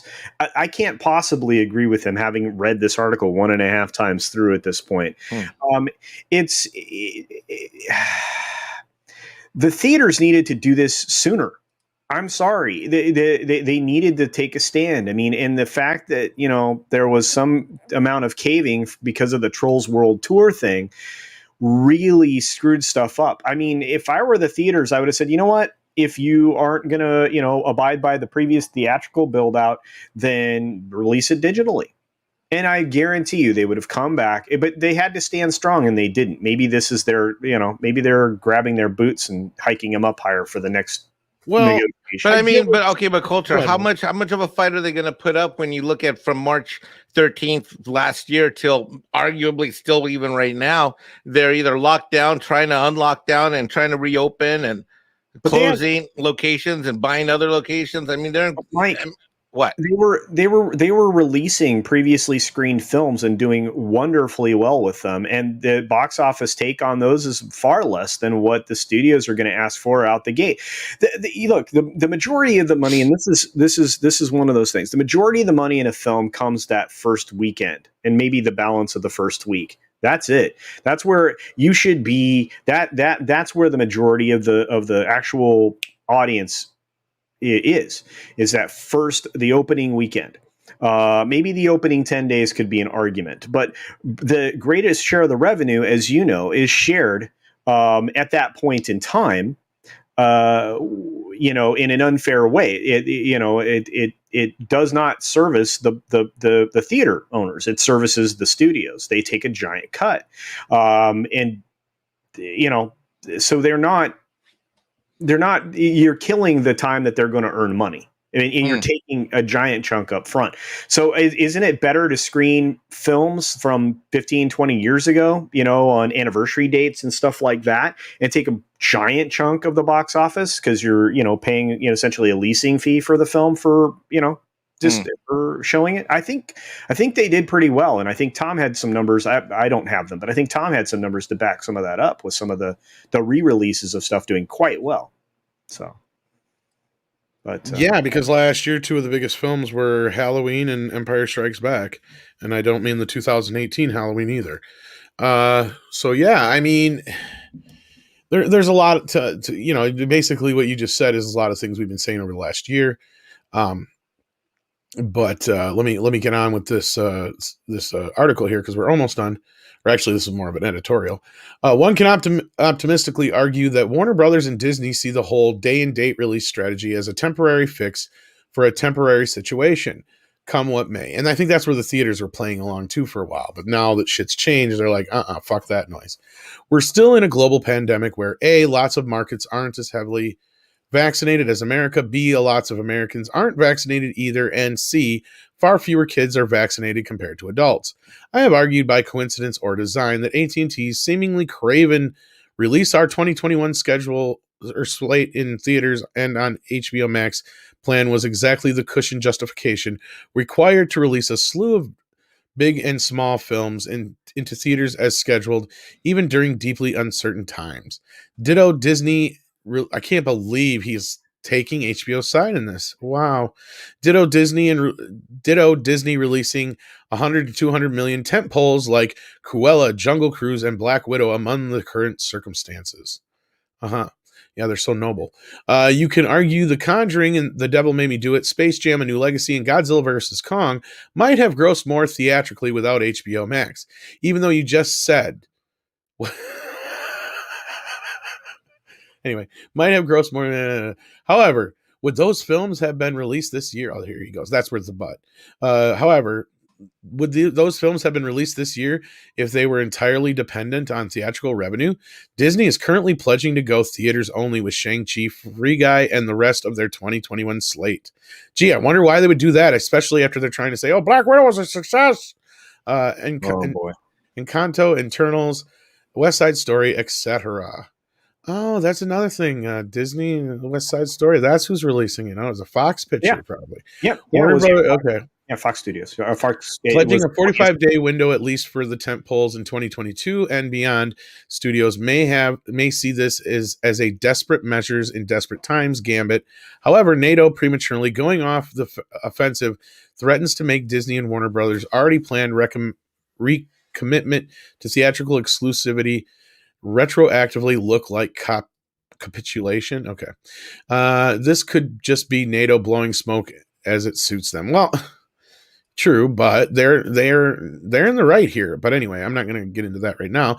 They are admittedly dealing with a media and Wall Street selling the idea that theaters were already near death before COVID and that streaming revenue is just sexier. However, by striking before we know whether Black Widow's second weekend drop is anything other than business as usual for midsummer MCU movie, NATO risks looking foolish if the Scarlett Johansson-led prequel recovers over the next 6 weeks. Do you really think that's going to happen, Scotty? You're fucking basing this whole fucking editorial on Black Widow's ass? Black Widow's over. I hate to tell you, Scotty. Yeah, look, God, he's not looking at the same numbers I am, and these films have limited legs now. They just do, and people don't have the expendable income to throw at a film that they're not jazzed to see when they could catch it on a platform a few months later, right? He's not looking at the same numbers. I don't know what's wrong with him. It's not how movies work, Scott. No. This ain't Scream. This ain't gonna have like some fucking legs out of nowhere that no one knew about, right? It's just not gonna happen. Yeah, you're right. No, sorry, that's my perfect example for a movie that nobody's seen coming. The opening weekend was not bad, but it was nothing to sneeze at, or it was nothing to really like make a big deal about. But then all of a sudden, Scream took off like a fucking banshee in Heat. and it just played and played and played like Titanic, same kind of thing. But Titanic had a huge opening too. But Scream, nobody expected. And I know Andre is not a big fan of the film either, but it does go. It is historically, it's one of those movies that is a great example of a potboiler, not a potboiler. What's the one word I'm thinking of? Where a movie comes out of surprise out of nowhere and it just keeps playing. I can't think of the word. There's a word for it. Somebody in the chat will remind me. But anyway, yeah, like the Black Widow is not that though. Black Widow ain't that. It ain't that. I think I'm glad you like that. He's hanging this whole editorial on hopes that Black Widow will recover in some way, right? Has any movie in movie history demonstrated something similar? That's the only point I just brought up. It's a sleeper hit. Thank you so much, Nuno De Santos. Sleeper hit is what I was thinking of. One of the few I could think of is like Scream, where it was like it opened, and I think it even opened like number 2 or 3 even the weekend it came out. But then word of mouth got out, and it just became this huge sleeper hit to the point where it ended up. The sequel made tons of fucking money. But Tom, you also have blockbusters that have incredible legs too. You talked about one, or we did near the beginning in Batman '89. Yeah, Batman '89 had legs forever, and there are films like that. I mean, how long did Star Wars play? And I'm talking about A New Hope, guys, because there was only one Star Wars when it came out. So you guys are picking 3 movies from 1 billion years ago that are years apart. Really, I mean, the exception does not prove the rule. No, that's the point, though. You're right. They're Mexican Ironman. That's the point. They're rare. There are not. These are not. This is not a unicorn. This guy's trying to say we have a unicorn in Black Widow. No. I don't know about sleepers being a sleeper hit though, Jesse. Thanks for trying though. Yeah, John Wick is probably the most recent one. Great example right there, Mike Cat. Movie that opened, it was like whatever, and then all of a sudden word of mouth got out there and it just kept going and going and going, and the sequels prove the initial film's success. See? And that's usually what we try to keep reminding people is you got to go by what the next film does. Well, and Scotty also isn't taking into consideration something else, a factor that not a lot of people are talking about. Black Widow got more screens its second week and weekend.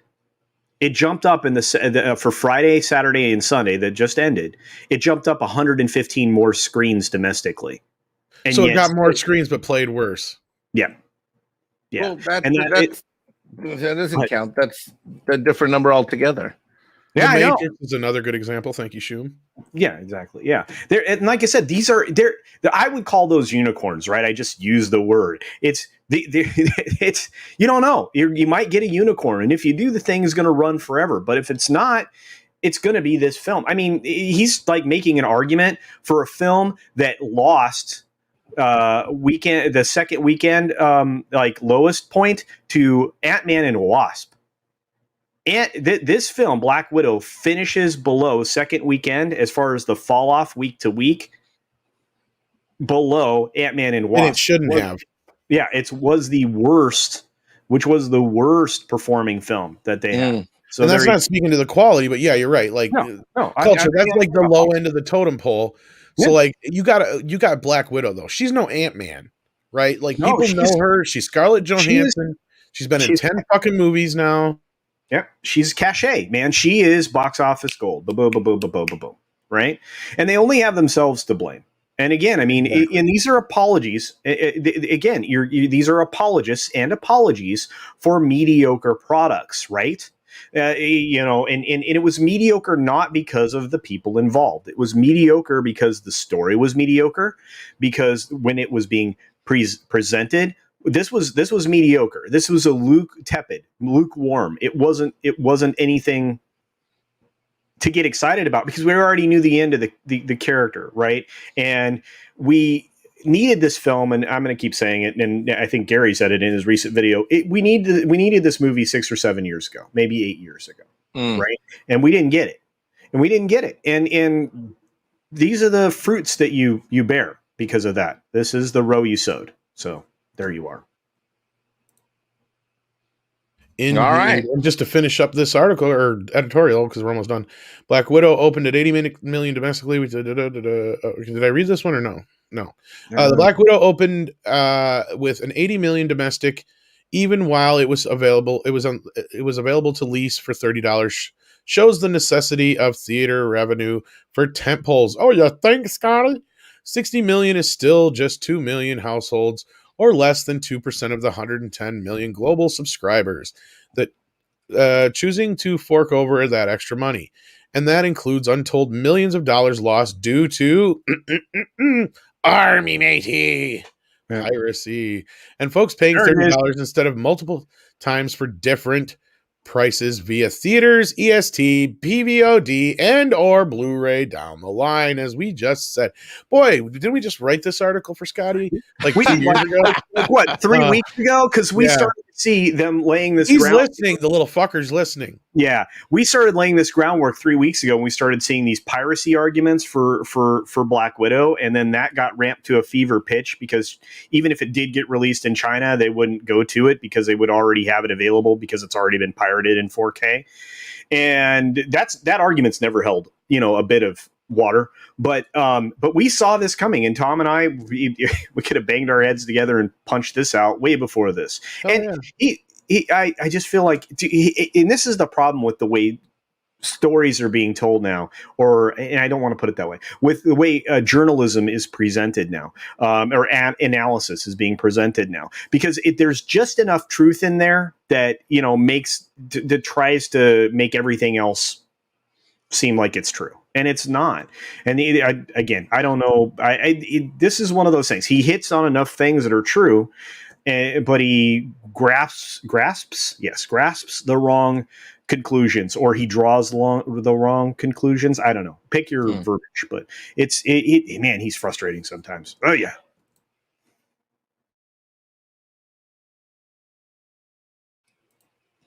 I still can't believe the models had this thing projected to only have a 55% drop. Yeah, I know. Well, that was wrong by the average. Well. Yeah, but the averages put it down 2 more percent, and they thought the relative strength of the film was going to be 913%, and that's ridiculous. Nothing's held up like that. The probably the strongest ones I think recently would have been like Boss Babies, believe it or not, as far as its week over week retention, relative strength. So I don't know, man. It's bananas. And entering the fray now is a man who is much like a superhero. Well, he has super sense anyway. Mr. Script Doctor, how you doing? I'm well. Sorry I'm late. Had to run some errands. Hail, brother. How are you? How are you? Hopefully you're doing well. Yeah, I'm doing great. I've been doing a lot of writing in the morning, then you got to do, adult stuff, and thought I'd take a break, see how you guys are doing. Oh, we're just cracking, having fun with Scott Mendelson with this article that we clearly wrote for him weeks ago that he decided to hijack and write as his own. Hi, Scotty. We know you're listening.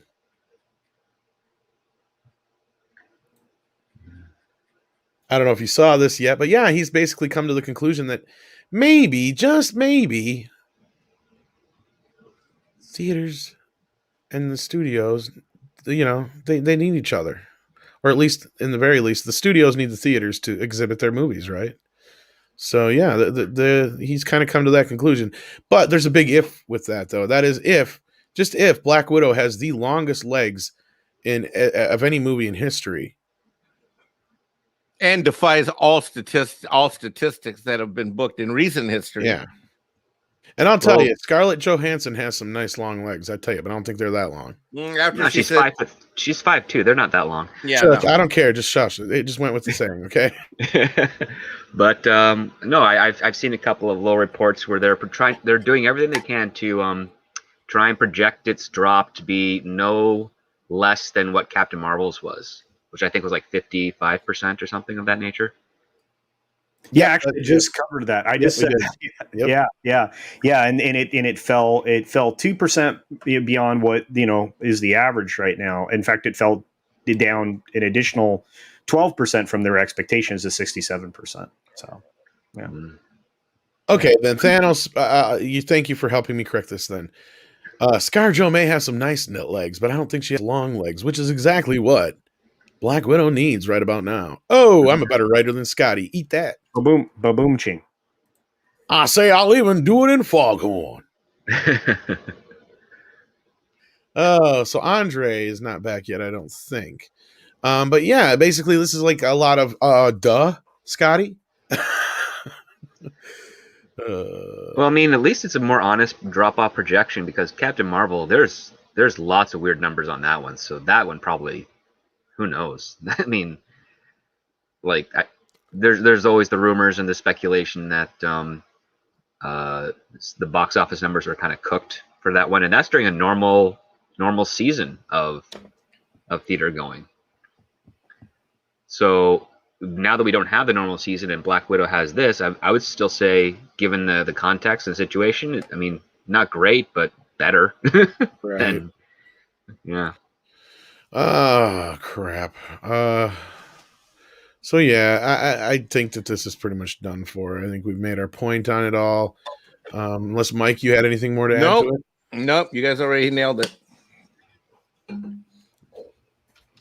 Yeah, the only thing I'm going to add is that it was very disappointing because the projections had this thing outlasting another film that just dropped this last weekend, at least outperforming it, and it didn't. Which is our transition to discuss what? What was that, Space Jam? Everybody get up. It's time to slam now. We got a real jam going down. Don't go down. I saw Space Jam. Yeah, I'm sorry. All right, yeah, I'm sorry, Tim. Right. How do you take a movie that's 87 minutes long and make it over 2 hours long? Also, let's be real. Space Jam is one of those movies that never should have been a success. Never should have been as good as it was. It was an idea and a concept that grew out of an advertisement. And outside of Ernest, can anybody tell me anything that has ever came out of a commercial that was successful when it was, taken to the next level, like a TV show or a movie? Anybody? No. Good God, no. Right. So like this was like a flash in the pan. The planets aligned just perfectly with this idea. The movie came out right at the right time. I went to see the original film as a joke. Mm-hmm. Like I went to see the first original Space Jam as a complete and utter fucking joke. And I ended up walking out of the movie enjoying it. I mean, you had Michael Jordan, who is arguably probably one of the most likable athletes of all time. He's not the greatest actor, but he's all right at playing himself. Let's be real. You have the Looney Tunes in probably one of the closest versions outside of Looney Tunes back in action to their classic forms on the screen, right? And you just have this wild ass concept. You've got Ivan Reitman producing. You've got Bill Murray popping in there. It was the perfect storm of things coming together. Exactly. You got the rise of the NBA. So I'm a huge sports fan. You got the rise of the NBA. It's the golden age of the NBA. You got the rise of the NBA. You got the best guy of all time, arguably the greatest. Definitely in the conversation for the top 3 all time, any decade whatsoever in the NBA. You've got the right team. You have people in our generation who grew up with these animated characters. Yeah, good production team, good people behind that. I mean, it literally is the perfect storm coming together. Well, you're missing one thing, Mike. What? That big controversy where Michael Jordan left basketball to become a baseball player and then returned to basketball. That is the central crux of the story. That is the central crux of the story. That is Michael Jordan. He did that just for the movie. Yeah. That is Michael Jordan coming through a character arc to realize that he shouldn't be denying him what he's good at. Yeah. And yeah. Well, that's just it. Yeah, you're right. Made the movie right itself, essentially. When you saw it, did you like it, Tom? I did. It. I didn't hate it. I sit there and go, oh, is it like a great movie? That's debatable. I mean, again, I reiterate, there's no reason this movie should work. There's no reason the movie should exist. There's no reason that it should even be as good as it is, as charming as it is. That's, I think, the thing most of all. Space Jam is fucking charming as hell. Like, from the very start, you're sucked into the little story, like you said, scripted, mirrors real life, and everybody kind of took it as a joke. And that's the thing that I think works for the first film that we'll get into this next film, though, is that Michael Jordan could at least have some fun with himself. Like, he wasn't above the movie poking a little fun at him trying to do this baseball thing. That whole bit in the beginning is fucking hilarious. I mean, come on. I mean, everybody's trying. He's sitting there trying. He's like, he's gonna throw a curveball. Or whatever. He's like telling him what he's throwing so he can try and hit it, and he can't even fucking hit it. Well, look, there's no way I can't stand LeBron. There's no way in hell I was going to watch this, and I still won't. There's nothing I can do to. I mean, there's no way I'm watching this thing. I mean, the whole setup is just fucking ridiculous. Just the whole idea to get them into space so they could call it Space Jam in the first place is fucking ridiculous, right? But it still just fucking happens to work, right? So let's fast forward 30 plus years, actually, because it was 1996 when the first movie came out. Yeah. So here we are. It's 35 or 25 years later, right? 25, yeah. So 25 years later, we finally get a movie that was shot over 2 years ago. And now, Script, I wonder if you have any insight on this, because I've heard some differences and things that changed between now and the version we got. And I'll tell you, Space Jam 2 is the biggest fucking ego trip of a movie I have ever fucking seen in my life. Okay, before you go to Script, because I got to pop off in the next few minutes. I got a work conference call, but I just wanted to say before you guys, I'm not going to see it. I can't stand LeBron. I started watching the finals after he was out. You've already seen it. It's Space Jam all over again. Oh, well, then I'm good. I'm not missing Just anything. Not funny or entertaining at all. Well, you guys tear it up. I'll be listening. I'll listen to this portion of the show later. Thanks for having me on. Love you guys, and go tear it up. It just takes them a half hour more to do it. That's all, Mike. All right. Well, no, they throw in that subplot of LeBron having to rescue his kid, right? Because that's not in Space Jam. Well, neither is. Oh, that's the thing, is that plot is all replaced with, yeah. Well, the Looney Tunes, all that shit's added in later as far as like the similarities in the plot, but that's kind of the catalyst.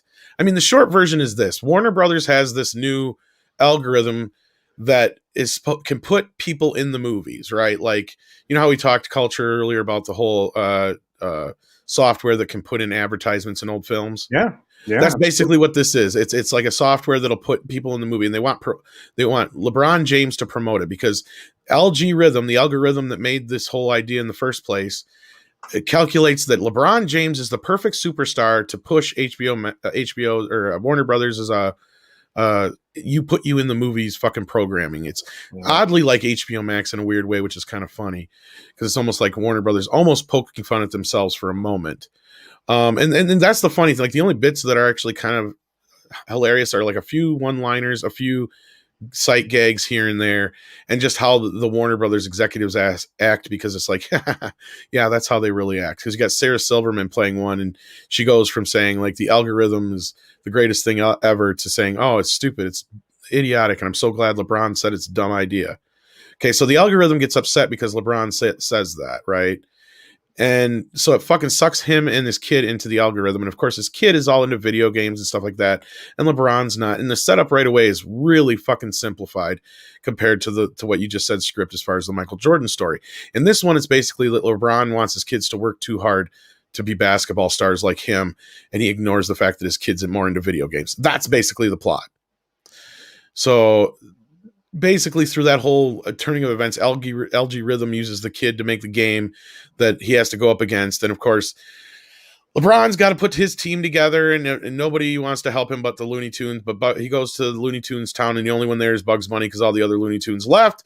So we have to go through this like fucking half-ass fucking Blues Brothers thing, where we got to go collect the Looney Tunes off of various places, everything from the Matrix to Wonder Woman world to everything else. And it just becomes fucking tedious. The jokes don't land for shit. The voices are horrible. Bugs sounds like some old dude. Like, I have no idea why they fucking he does not sound like Bugs at all. Spoilers, there's nothing to really fucking spoil, guys. It's the same goddamn movie. Same fucking movie over again. Like, the only jokes that are any good are callbacks to the original film. So wait, like Warner Brothers is going to try and take over the cartoon world of Merry Melodies, even though they own that already? Like, no, basically he that's the thing. It's so convoluted in how they get to it. That's where all this extra half hour of fucking nonsense is needed. And it's not Billy West, Ben Dowdy. No, it's somebody else completely. The only voice that sounded any good was Daffy.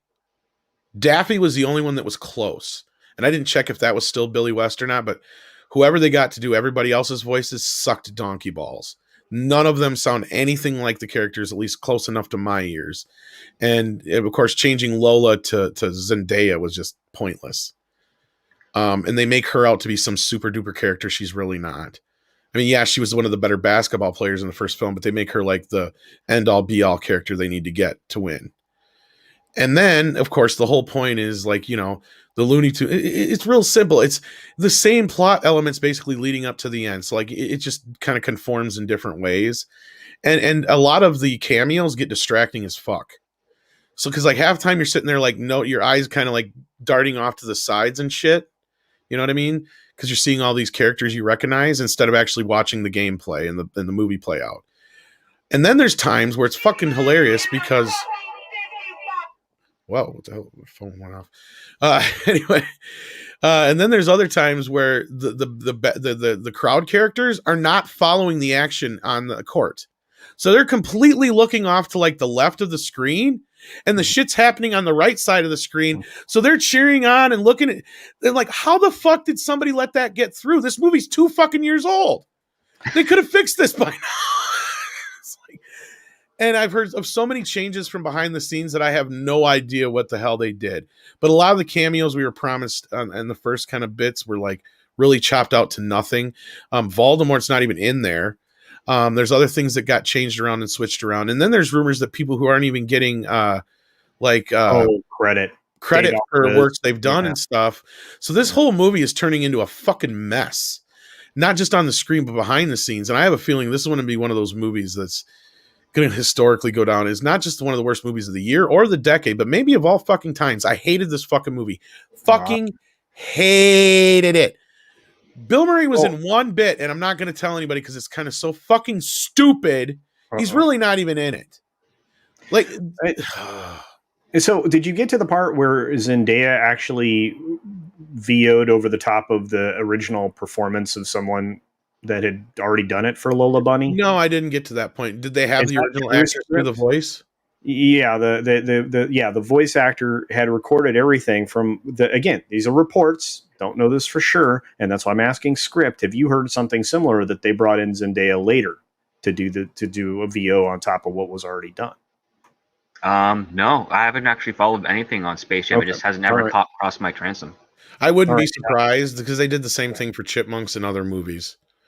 It would not surprise me in the least. And her, if I remember right, her casting announcement came very, very fucking late in the game. Yeah, like, the movie was shot in like 2017 or 18. And the movie was being finished up in 2019 or whatever. That's when people were working on it, from my recollection. Because this movie's been around for a while. It's just been sitting there. And all the references are very fucking dated. There's only one shot that they did. Obviously, they updated. They have the Scoob poster when they're rolling up to the fucking lot. And you could have done that easily with CGI or reshot that scene. Because it doesn't show any faces in it whatsoever. Sonequa Martin Green is in it. She can kind of act. LeBron's wife, right? Yeah, I mean, Don Cheadle is just chewing the scenery. I mean, I guess he's probably the best part of the movie, to be honest with you. His character's the only one who feels like he's motivated and is in the movie, if that makes sense. Because the rest of these people are just there. They don't even feel like they're in the movie. Like, LeBron is the worst fucking actor. He's so fucking full of himself. It's not even funny. Like, they call him king 100 million times in this fucking movie. I got so sick of it. It got like just like, are you serious? You know? And then, anyway, I don't want to get too many. Yeah, Pepe got axed, but you could still see the Droogs in the background. From Clockwork Orange and all that shit. Like, and then they got a lot of stuff, like tons of Game of Thrones references here and there thrown in. It's like, how are kids supposed to get this shit? Well, not only that, how disconnected are they from what happened to the popularity of that particular entity? Well, the first Space Jam got lucky, and the few movie ones they did was like, I think from I remember was like Pulp Fiction and stuff.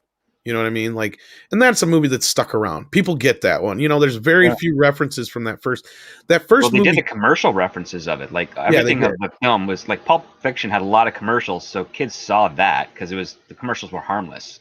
And what they did in the first Space Jam is they just copied what was in the commercial for their stuff, which is like the music, Right. the quick shots, the stuff that kids would get. Like if they tried to do the whole like killing Phil Lamar in the back of the car with the head blowing off, no kid would get that in Space Jams, and they'd be horrified. Clearly. Yeah. Well, no, and just the way they did the first one, the tone just happened to work. And I'm trying to think of a joke that would be kind of out of date, and I can't think of one, to be honest with you. Well, again, it's the difference between the references to the things that are topical to the things that are evergreen. I mean, if you want something to be durable, you have to connect with something evergreen. And right now they're trying to destroy everything that's evergreen. So that's going to be harder and harder. When you reach back to this point in time to try to make reference to things, you're not going to have a lot because there's not going to be a lot of original stuff because they were busy destroying everything that was original. So, yeah, I mean, first of all, it's the most unnecessary sequel since Weekend at Bernie's 2. All right, that's the best I can give this fucking movie. Oh. And I'll watch Weekend at Bernie's 2 10 times over before I watch this piece of shit again. I love the fucking Looney Tunes, right? I would rather watch Tom Cruise's Cocktail than, I'd rather watch Tom Cruise's cock. I know. Well, there you go. It was horrible. It was a horrible motherfucking movie. And just like I was told, the whole thing with them going into 3D was stupid. Everything was stupid. It was just an excuse to get LeBron from cartoon, which none of it made sense because when Michael Jordan showed up in the first movie, he wasn't a cartoon. Because he's not a cartoon. Exactly. They have LeBron turn into a cartoon when he goes to Looney Tune World. So they have him as a cartoon for like 10, 15, 20 minutes, and that's where the whole 3D thing comes in. Like, that's the other thing, is they don't even get to the Looney Tunes for like almost 30 minutes. Like 20 almost minutes or more. There's this whole shit ton of buildup that it's like, how did they manage to get through all this shit in the first film so quickly? And actually, there's more story in the first film if you really think about it. Because this is just so drug out, and the game is almost in real fucking time. It's like, because the jokes just drag out in the game because they're not funny.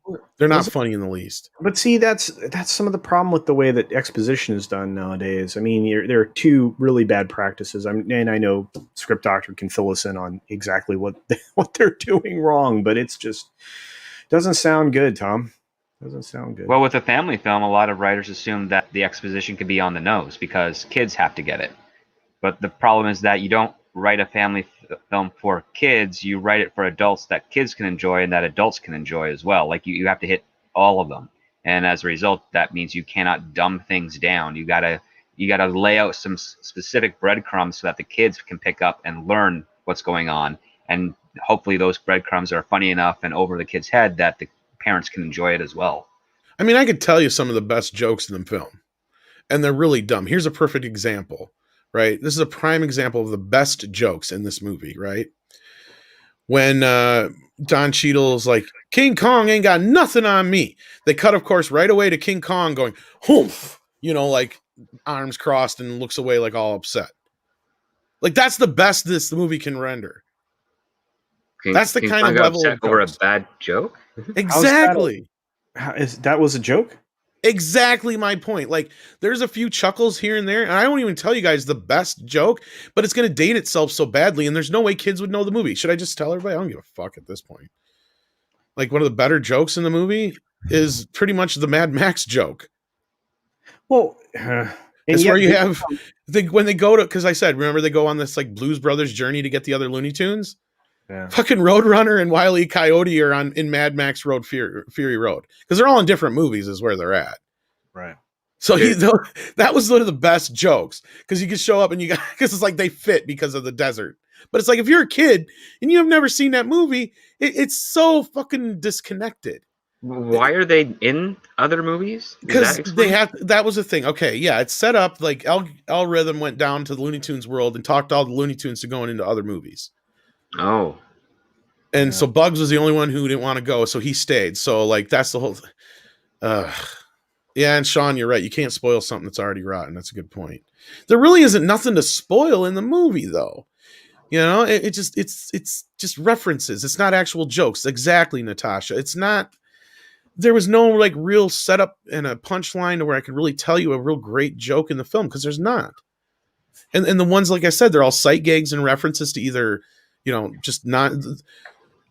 Yeah, Gail's Gamer said Rick and Morty even make an appearance. Like it's like reference the movie constantly. I mean, you got. I think even Gal Gadot probably did her own voice in it, for fuck's sake, even though it's a cartoon.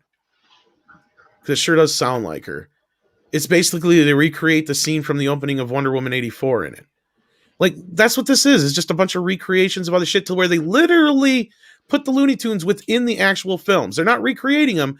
They literally have like Granny in the Matrix and, like I said, and Wile E. Coyote and Roadrunner in fucking Mad Max the movie. It's not like they recreated. No, it's in the actual film itself.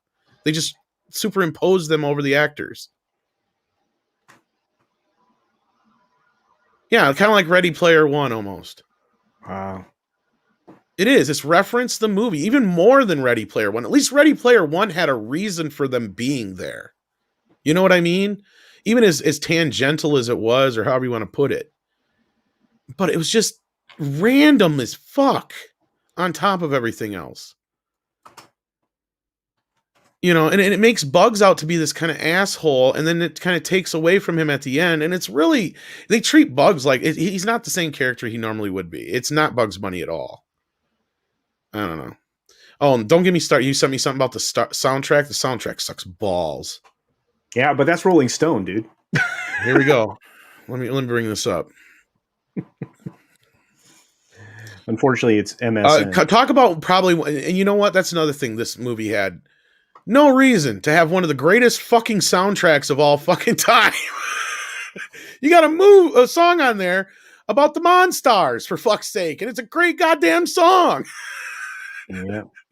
Hit 'em high, hit 'em high. Yeah, come on. Well, they talk about the songs from the previous film and how iconic they were. Yeah. And, yeah, this article is just the lambast. Oh, and the Goon Squad ain't got shit on the Monstars. That's so funny. Yeah. Like, they almost go out of their way to try and redo the Monstars with the Goon Squad. It's almost like unbelievably laughable how they do it. It's just revolting in some ways. Okay, in a 2019 documentary about the making of 2 Chainz rapper Go, The League was released to Rap Public. The documentary features LeBron James as faux A&R guy directing Titty Boy. So this isn't his first acting gig, huh? Titty Bo? Is that how it's said? Titty Boy? Titty Boy? On how many tracks he should put on the record. LeBron talks to Chainz about his idea of releasing a deluxe version of the album 2 weeks later, as if he invented fire. Thank you for taking this ride with me. Here's 2 more. It was hilarious, goofy, and completely in earnest. LeBron was doing his version of the satirical pop star documentary. It was also exactly what LeBron detractors thought was going to happen when he signed with the Lakers. It was less about basketball and more about the worldwide branding he could do in Hollywood. That's what this fucking Space Jam is. It's all about his branding. Enter the Space Jam 2 soundtrack. Take a look at some of this lineup. Chance the Rapper and John Legend, both of whom have never saw a check they didn't like. Gee. Who wrote this? I like this. Jason Bieber. Both of whom have never saw G-Eazy, Jonas Brothers, and Joyner Lucas, who must have won this opportunity via contest on YouTube. Probably. The soundtrack to the original Space Jam featured good music, not just good music, but actually great music for probably some of the best R&B at that time, and hip hop and all that kind of shit. I mean, it was a pretty goddamn good album. Becomes a generational totem. What would that movie be without I Believe I Can Fly or Seals Fly Like an Eagle? They're both songs that added to the mystique of Michael Jordan. LeBron has, and they're still used to this day for shit. A genuinely inspiring story of making it out of any of the advantages people outside his environment took for granted. Why doesn't this movie try to add to it? The album fails in that way, and it makes me take it as personal as Michael Jordan before an elimination game. Their attempts to summon I don't even want to keep reading this, even though it's well written. It's just fucking depressing. There are attempts to summon that kind of inspirational mood on the settle of the score. Rapper Cordray offers a new me, nothing's impossible, go harder so I go farther. But it sounds like he is doing much more than taking over the lane that Common chose after he started making music for liberal white people. Oh my God. Man, this is savage. If that leading moment wasn't enough, Chance the Rapper joins the impending capitalism doom to sound like even the worst version of Kendrick Persian's Somehow Impossible. The Jonas Brothers track has them sounding particularly washed, and Nick Jonas blandly telling us that you can turn him on like a TV. The inclusion of Brockhampton's song might... Okay, I'm not going to read a whole review of an album, but... No. But I thought it was really telling between the headline and a couple of the paragraphs. I was like, oh my God. Insult to children. This movie is an insult to children. You know who else is an insult to children? No. Children in China who make all the things that we use every day, especially LeBron. That's all I'm going to say on that. I'm just gonna leave this up here for a moment. Yeah, anyway. Andre, oh my gosh. Poignant. Are we sure R. Kelly isn't in this movie, says Hyper Guyver 2. I feel like I'm getting pissed on. Yes! Thank you. I've made that joke before, but it's something similar. But no, it's true. Like, oh my God. Let's see what you guys are saying. It's dead time. Can we move on? Yeah, Thanos, I think we're moving on. Space Jam 2, a tax write-off legacy.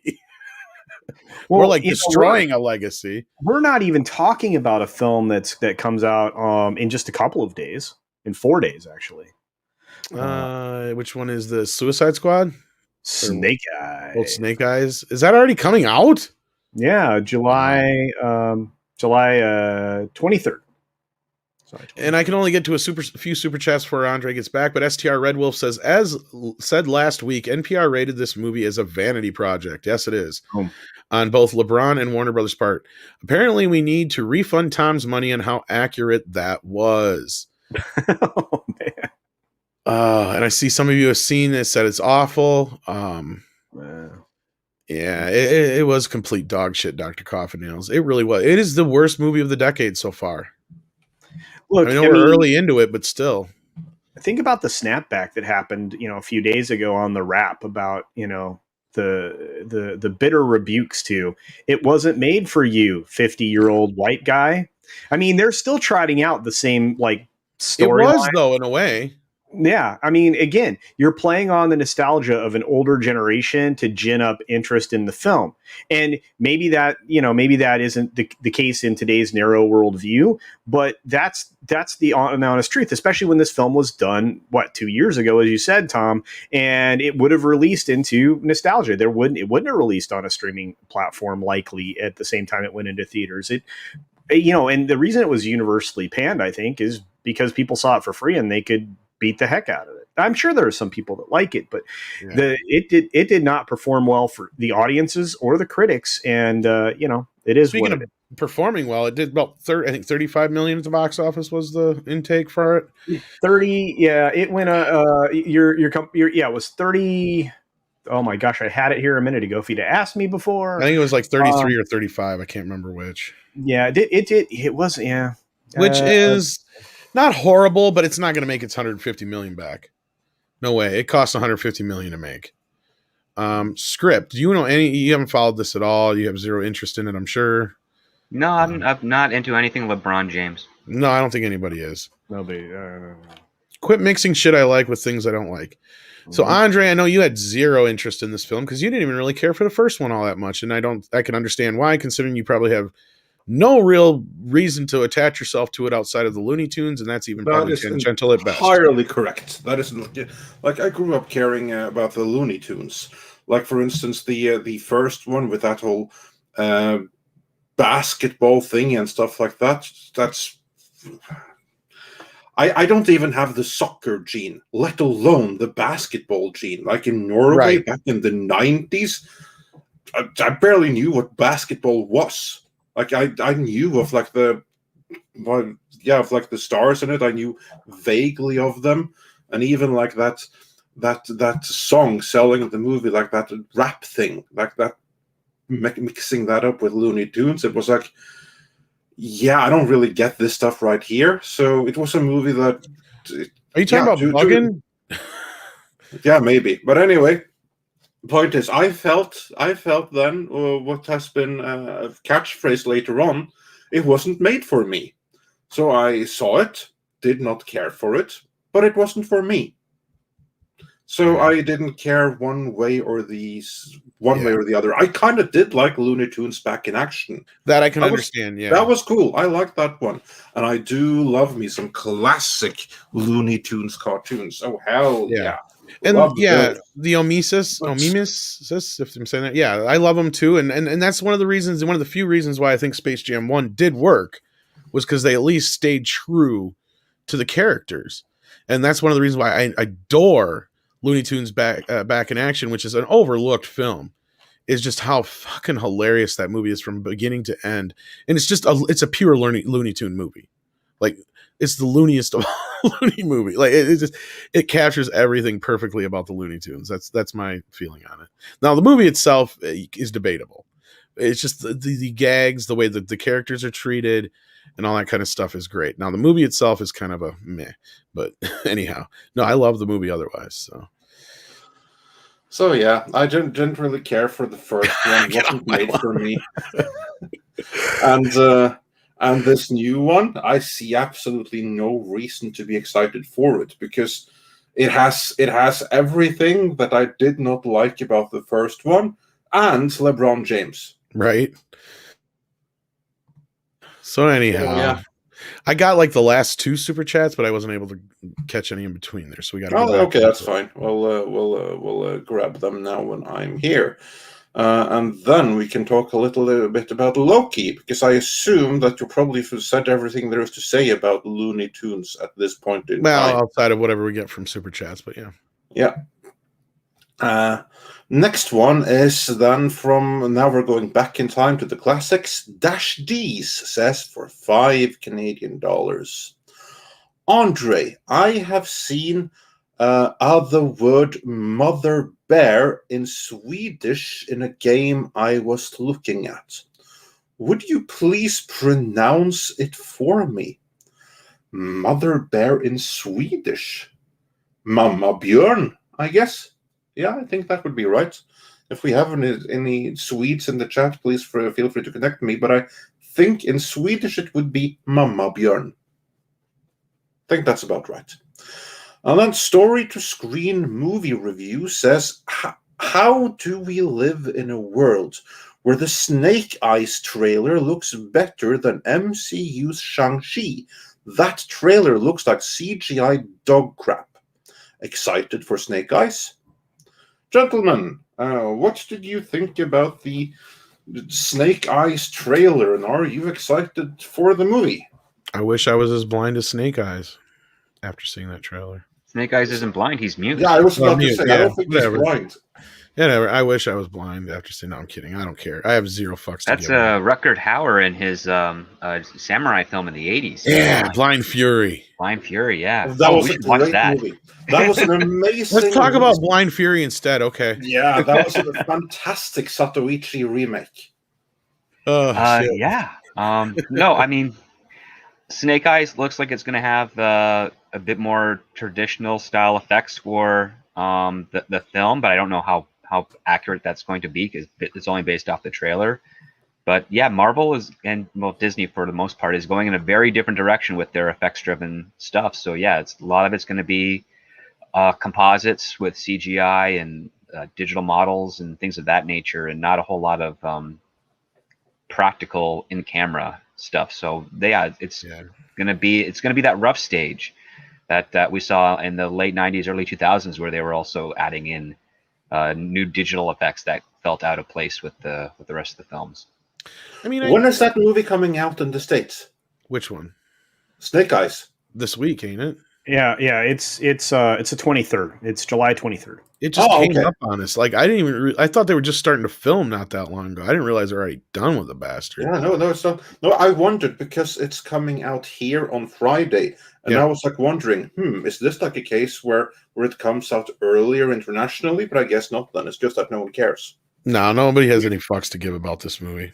Yeah, I think it's going to underperform because it didn't grab anybody. It lacks gravitas. But the last two G.I. Joe films didn't really do all that much. No, that's true. And I like the second of them, kind of. And there's no accounting for Andre's taste sometimes, because he also liked the second Ninja Turtles movie too. Well, only kind of. I like it more than only kind of. Yeah, it's not I like watched I your fucking review. You're like, I want to suck his dick. No, I'm kidding.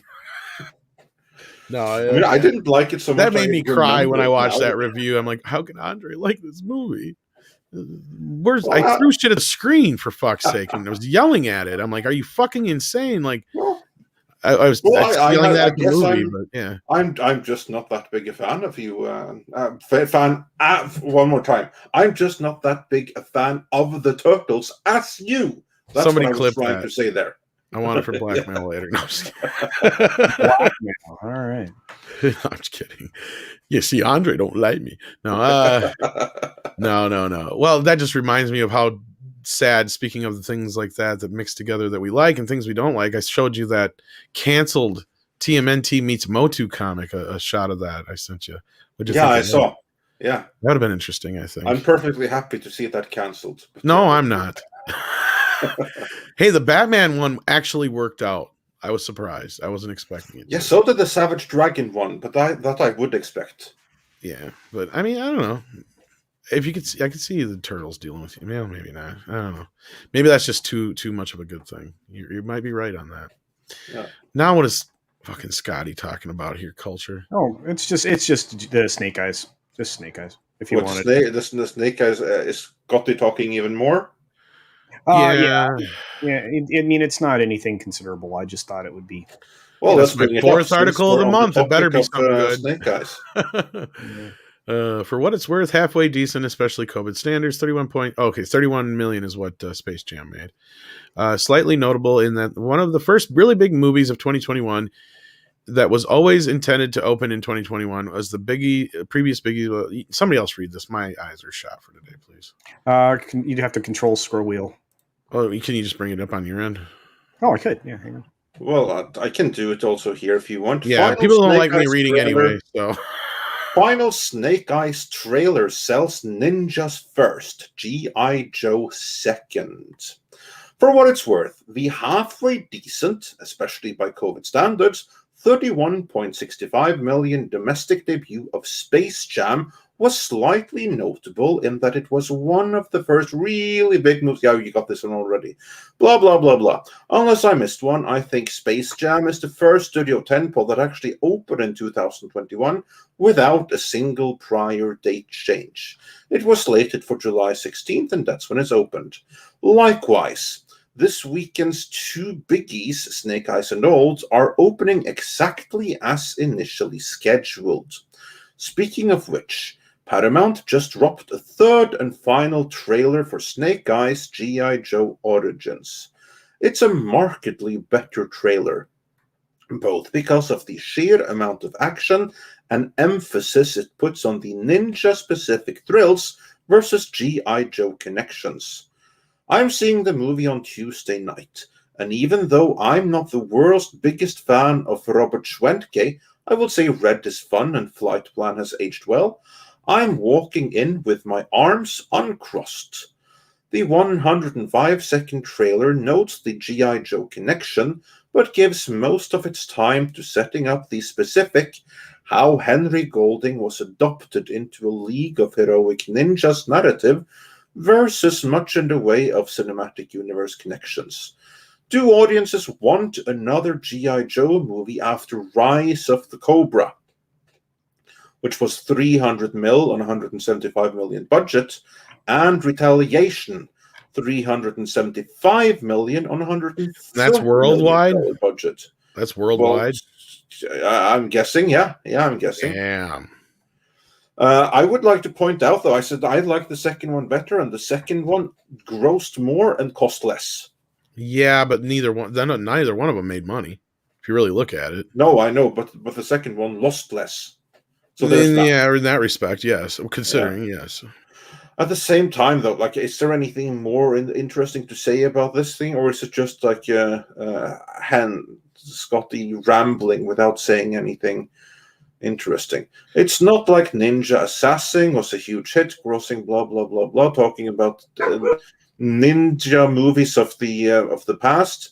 Think, to varying degrees, Tom Cruise in The Last Samurai, Hugh Jackman in The Wolverine, Christian Bale in Batman Begins, and Sean Connery's James Bond in You Only Live Twice. Even then, as seen with The Hunted, you need some IP or big deal angle beyond the ninja hook, which is good news for Snake Eyes. You can argue that G.I. Joe is that IP. Hell, without getting into the nitty-gritty of ethnicity, Henry Golding is half British and half Malaysian. So it kinda applies as non-Japanese man becoming a super-duper ninja badass. I'm not expecting any box office miracles from Snake Eyes. Even pre-COVID, it was the kind of project that was frankly IP for the sake of IP. It also was a case of using increased inclusivity to justify unrequested extensions of past their prime or already rejected franchises or brands. Neither of the prior G.I. Joe movies were huge hits even when audiences went to the movies just to go to the movies, and when mega-budget adaptations of kid-friendly IP was still somewhat unique. Now it's just that week's big theatrical release. However, if I'm wrong, it'll be because Snake Eyes is the most popular G.I. Joe character and enough of a marquee character to justify interest in Henry Golding portraying him. Moreover, the very fact that we rarely had a Hollywood ninja flick will work in its favor as new-to-you spectacle for much of the audience. Think, relatively speaking, how Disney's Pirates of the Caribbean was a smash partially because Pirates movies were new to you, to a generation that had rejected the likes of Pirates and Cutthroat Island. Of course, Occam's razor may still apply, but ask me again on July 24th. So basically what he's saying is that ninja movies don't really perform all that well unless they're coupled with an IP, and even then it's not certain, but hey, we'll know the day after it opens. Well, here's some good news for you, Andre, because if I remember right, didn't you say you liked the Jackass movies? I did, yeah. Jackass Forever in theaters, October 22nd. I have to say that Jackass 3D, I keep on forgetting it, but now that you reminded me, like, the best 3D experiences I ever had in a cinema were Tron Legacy, Dread, and Jackass 3D. That was a movie that really knew how to use its 3D effects, for better and worse. You know, that's one 3D. I wonder if I have that on 3D Blu-ray or not. That's a good question. I've never been a huge fan of them, but that's one I probably should get. I mean, this one is going to be a little bit sad, though, because it's like one thing when you have, like, kids in their late 20s, early 30s, but now, like, these dudes are, what, 50s? Yeah. And isn't there like some feud right now with them and, like, Ram? What is his name? I think one of them died. Bam. Well, yeah, one of them did die, but like Bam or whatever, they're having. Yeah. No, Bam Margera, he didn't die, but Bam Margera, they're having issues with him right now. They're having a legal battle right now, and I think one of the guys, the original guys, did pass away. So yeah. Well, is Johnny Knoxville there? Will Steve will be there? Yeah, like Johnny will be there and stuff like that. But yeah, so. Yeah, because as long as Johnny and Steve-O is there, that's kind of like the important ones. Yeah, and they didn't let Bam be in the movie because he fell into back into drugs and stuff like that. And then Ryan Dunn was the one that died. That's right. Yeah. So yeah, the slow-mo sequences in Dread. That's why I also loved Ant-Man. They had some great 3D sequences in Ant-Man. I honestly wanted more, but Yeah, I wish there would have been a little more, but like yeah. of But all with the Marvel movies, between that and Guardians are probably my two favorite 3D films out of the Marvels. oh yeah, for sure. But like I feel like both Ant-Man and Doctor Strange, they could have done like more with the 3D effects. Like Oh, I clearly. Oh, Doctor Strange yeah is another good one too in 3D. Oh yeah, yeah. forgot about that one. But yeah. So was there any more news to talk about, or did we have any Well, super chats to see, go through? well, I did tease the Loki thing because what Oh, that's right. happened Yes, is yes. that, and script, I really want to hear your take on this because it was recently revealed that the director of, I think, the entirety of Loki season one will not be returning for season two.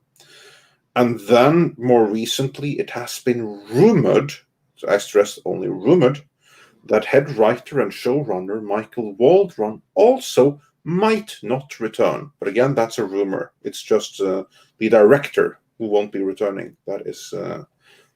No, normally when it comes to Marvel, I'm not too surprised when it comes to churn because I mean they've even had a few different directors here and there. They'll kick like a franchise off, like they had Kenneth Branagh do Thor and they had Joe Johnston do Captain America. But until you had like the Russos and James Gunn and stuff like that, you didn't outside of yeah, obviously, but those are movies. This is TV. That's Right, Well, why I right, mean right. the that's script doctor. there's a different parent company that was running Marvel at that time when they Oh had yeah, yeah. I was creative gonna say, but directors. I was just gonna say Like the outside of Russos John. were a chance, and so was James Gunn Yeah, I was gonna because say outside of Favreau and Joss Whedon, though there was no real returning directors other before them. Is what I was trying to say. But sorry, go yeah. ahead. Well, I mean, the only rumor the rumor that I've heard is that Michael Waldron is getting some offers now, some more offers. One of them is someone's spouting about that he's probably going to be working with Kevin Feige on a Star Wars film. I don't buy that yet. That there's too early to tell. But he's got another TV series that he's doing with Stephen Amell, who's from Arrow, called Heels, which I don't know if that's going to be all that great. And he's still signed on, and as far as I know, he's turned in the latest draft for Doctor Strange in the Multiverse of Madness. I don't think he's going to be really going anywhere. But isn't that movie filming already? Yeah, it probably is. I mean, it's due to be released in like May or something, isn't it? Yeah, early next year. Yeah, so like I would have liked to think that scripts must be already locked down by now. Pretty much. I think the only thing they've been doing is like dialogue stuff at the moment.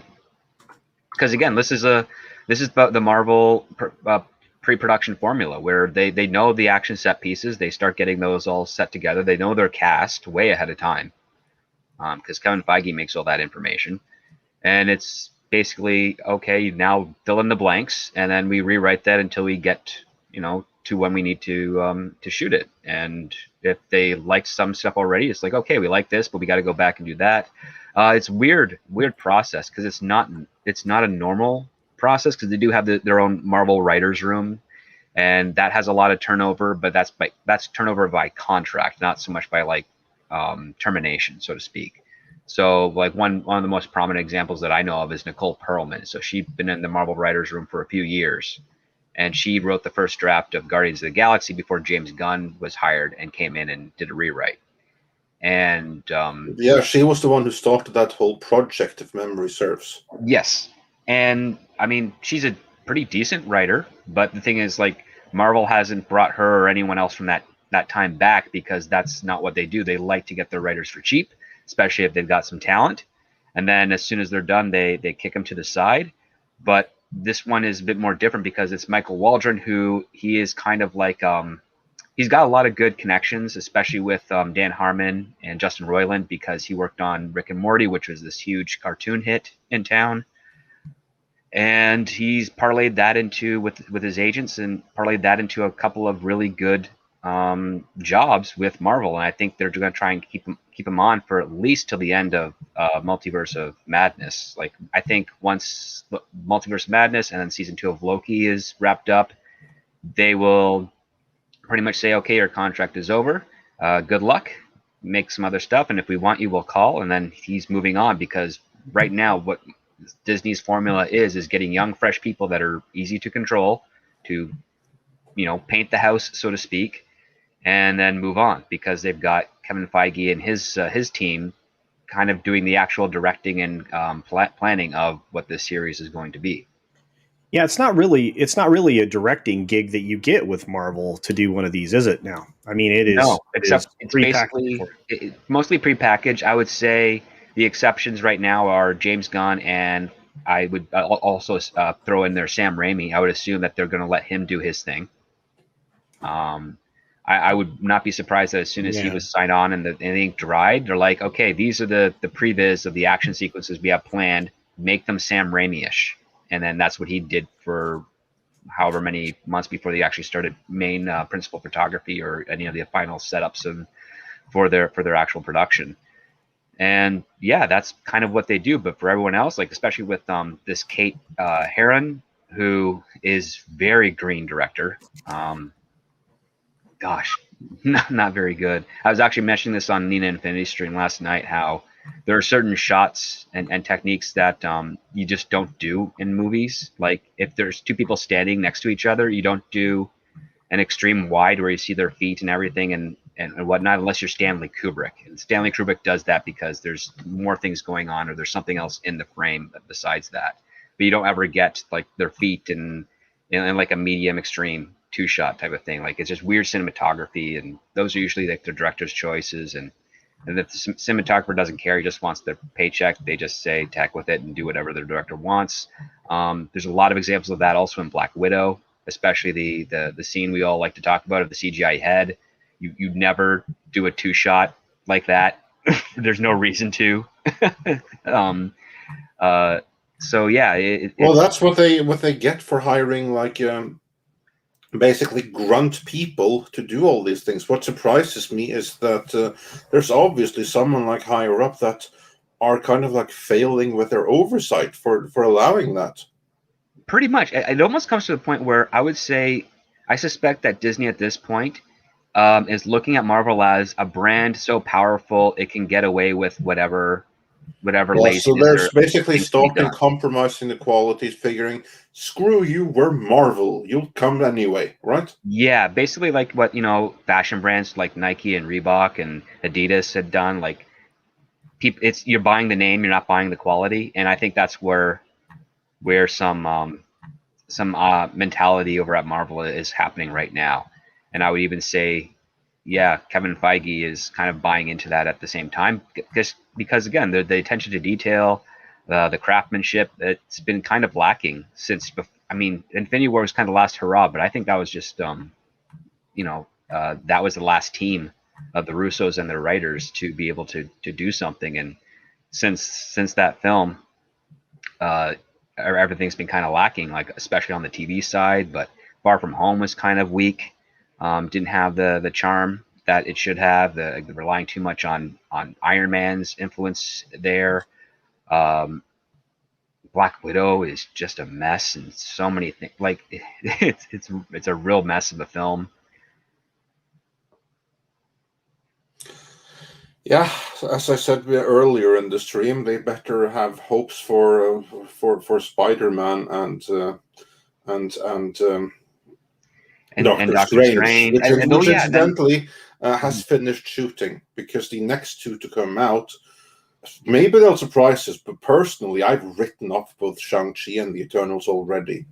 Well, Shang-Chi is written by Dave Callahan, who he is the main writer. He is the screenwriter of Wonder Woman 84 and Mortal Kombat 2021. I mean, a lot of people. This is not a good thing, is it? No. Well, a lot of people like to say, "Oh, it's Patty Jenkins and Jeff Johns." Like, no, story by credit is not the same as screenwriting credit. Story by credit is like what we're doing right now. We talk about a movie, about ideas, what we want to see, and then a screenwriter takes those ideas and tries to put them on script form for it. Just like with Black Widow, Jack Schaefer, who she was on WandaVision. She did not write Black Widow. She just had her ideas, and then the other guy came in and tried to make it all work. And tried and failed.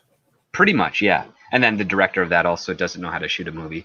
So, yeah, it's just about right. Primarily, it's all about risk aversion for Disney right now. They think the lowest risk they have is basically as long as everyone does exactly what they say and how they want it, they will be fine. And that is antithetical to creativity, because the whole thing about the reason Marvel Studios exists is because someone took a risk by getting like a controversial actor who's just on the mend, Robert Downey Jr. You get Jon Favreau, who's never done an actioneer like this before. You have a character that is D-list at the time, so like you're taking a risk by investing $60 million into him, and then on top of that, which is also crazy, is that Robert Downey Jr. kept throwing out pages of the script that they had to rewrite the morning of, because the dialogue was terrible according to him, and they were literally shooting it almost in continuity, day by day. And yeah, like they had a pretty decent movie. I mean, granted, there's a lot of issues with regards to Obadiah Stane and whatnot, but no, like it started the MCU, and it just grew from there. And now there's not, and you think that formula, or at least not so much that formula, but that idea of taking a risk and addressing some interesting takes of like a Phoenix Rising storyline, or what they were trying to do with Iron Man 2 with like, overcoming alcoholism, that would probably make the Marvel brand stronger. But Disney is averse to those types of things because, number one, they're a family company. So you can have serious issues, but it's got to be tamed down so that children can watch it, because they don't respect children, even though that's their main source of income is through them by parents buying Ripping stuff. out uteruses is okay, but don't you dare show no alcohol. Exactly, yeah. Or blood. Well, yeah, well, And Scarlett Johansson's Black Widow is so perfect that after she breaks her nose, she can reset it perfectly to the point where there's no bruising, no damage, and it's perfectly aligned as it was before she smacked her head into a desk. Yeah, but she just doesn't have any sense of smell yet or afterwards, because that nerve by implication ain't growing back again. It repaired itself already. And then the other part too, Scarlett Johansson, she's 5'2", but the actor playing the villain is 5'9", so we can't make that villain taller than her. So we got to basically do a crappy reshoot and re-edit to resize and use the dude. And yeah, we'll bring in the 5'3" stunt double, and then put the head back up. That was originally done the shot over top of theirs. And then it's so good that they, for the future, that they found someone even shorter to replace her with. Well, not only that, here's the thing. So the reason that if you take a look at that shot, you see their feet and both Scarlett Johansson's feet and the stuntman's feet. You don't need to do that. You could have just done a tighter frame, like above the knee. You could put Scarlett Johansson on an apple box, which is what they call them. They're just boxes that you stand on top of, and then you get your eye line shot in there. But no, you do this extreme wide, and then you realize, oh yeah, that doesn't look good because the bad guy looks way too big compared to Scarlett, so the audience is not going to believe that she can stand toe-to-toe to them. And probably also some ego in there as well. So we have to shrink down the villain to make ScarJo seem more evenly matched. And it's just, so stupid. Well, and honestly, I would say it's even dumber than that, but like they do that for men as well. They do, but they don't show the feet. Like we've all seen, I guess, from The Irishman, some of the behind the scenes footage with Robert De Niro and those basically like Frankenstein boots, like the 7 or 8 inches next to like Joe Pesci. Like that's why you don't do a wide shot like that. Is if you want an actor or character to be taller and more imposing, but they physically aren't, you got to make adjustments, and you usually do that before you take the shot, not after in editing. Yeah, well, they had to be very careful in shots where they were shooting shorter than normal actors, like Tom Cruise, for example, in Top Gun when they're walking down the runway, and you see that their feet and everything. You have to be careful that you're trying to portray these people as what they are, and notice in every running scene of Tom Cruise, he's always the only one in the scene running. Because if anyone's running next to him, you kind of can't hide the size difference. Yep. And with that, do we have any more super chats, Andre? Because we got yes, some. we do. We do. We've got Dune news. Ooh. Let's do a couple of more super chats before we get into Dune. John Apocalypse says Suicide Squad box office predictions. I don't feel like making any predictions now and then. I look forward to seeing it on HBO Max, but that's me. How about you guys? I'm going to predict a $65 million opening weekend. I'd say between like 45 and 55, yeah. That might be more accurate, but I think James Gunn is going to bring some butts in the seats. And the shark. As for me, the I'm shark, put and James Gunn on the shark. As we just lost script. Yeah, he just... I was thinking. Yeah, sorry, I don't know what happened there. But yeah. Okay. Well, you're back again. That's the most important thing. I think somewhere between 58 and 62 million. Ooh, you're close. In between. You're playing the mid. Yeah, I would. Well, I mean, if I were going to hit a specific number, I'd say 60 because I kind of feel like we've seen where these films are going to hit. So here's my prediction for Andre. My prediction will be $42.4 million. Okay, let's go with that.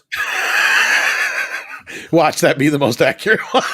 I get the credit if that's the most accurate one. All right, we'll give you that one. You get the I fucking knew it for that one. But did we have any super chats we have to catch up on? Yes, we had more stuff here. Then we had Dash D's in reference to the earlier conversation. Please explain which NATO that is. It is confusing.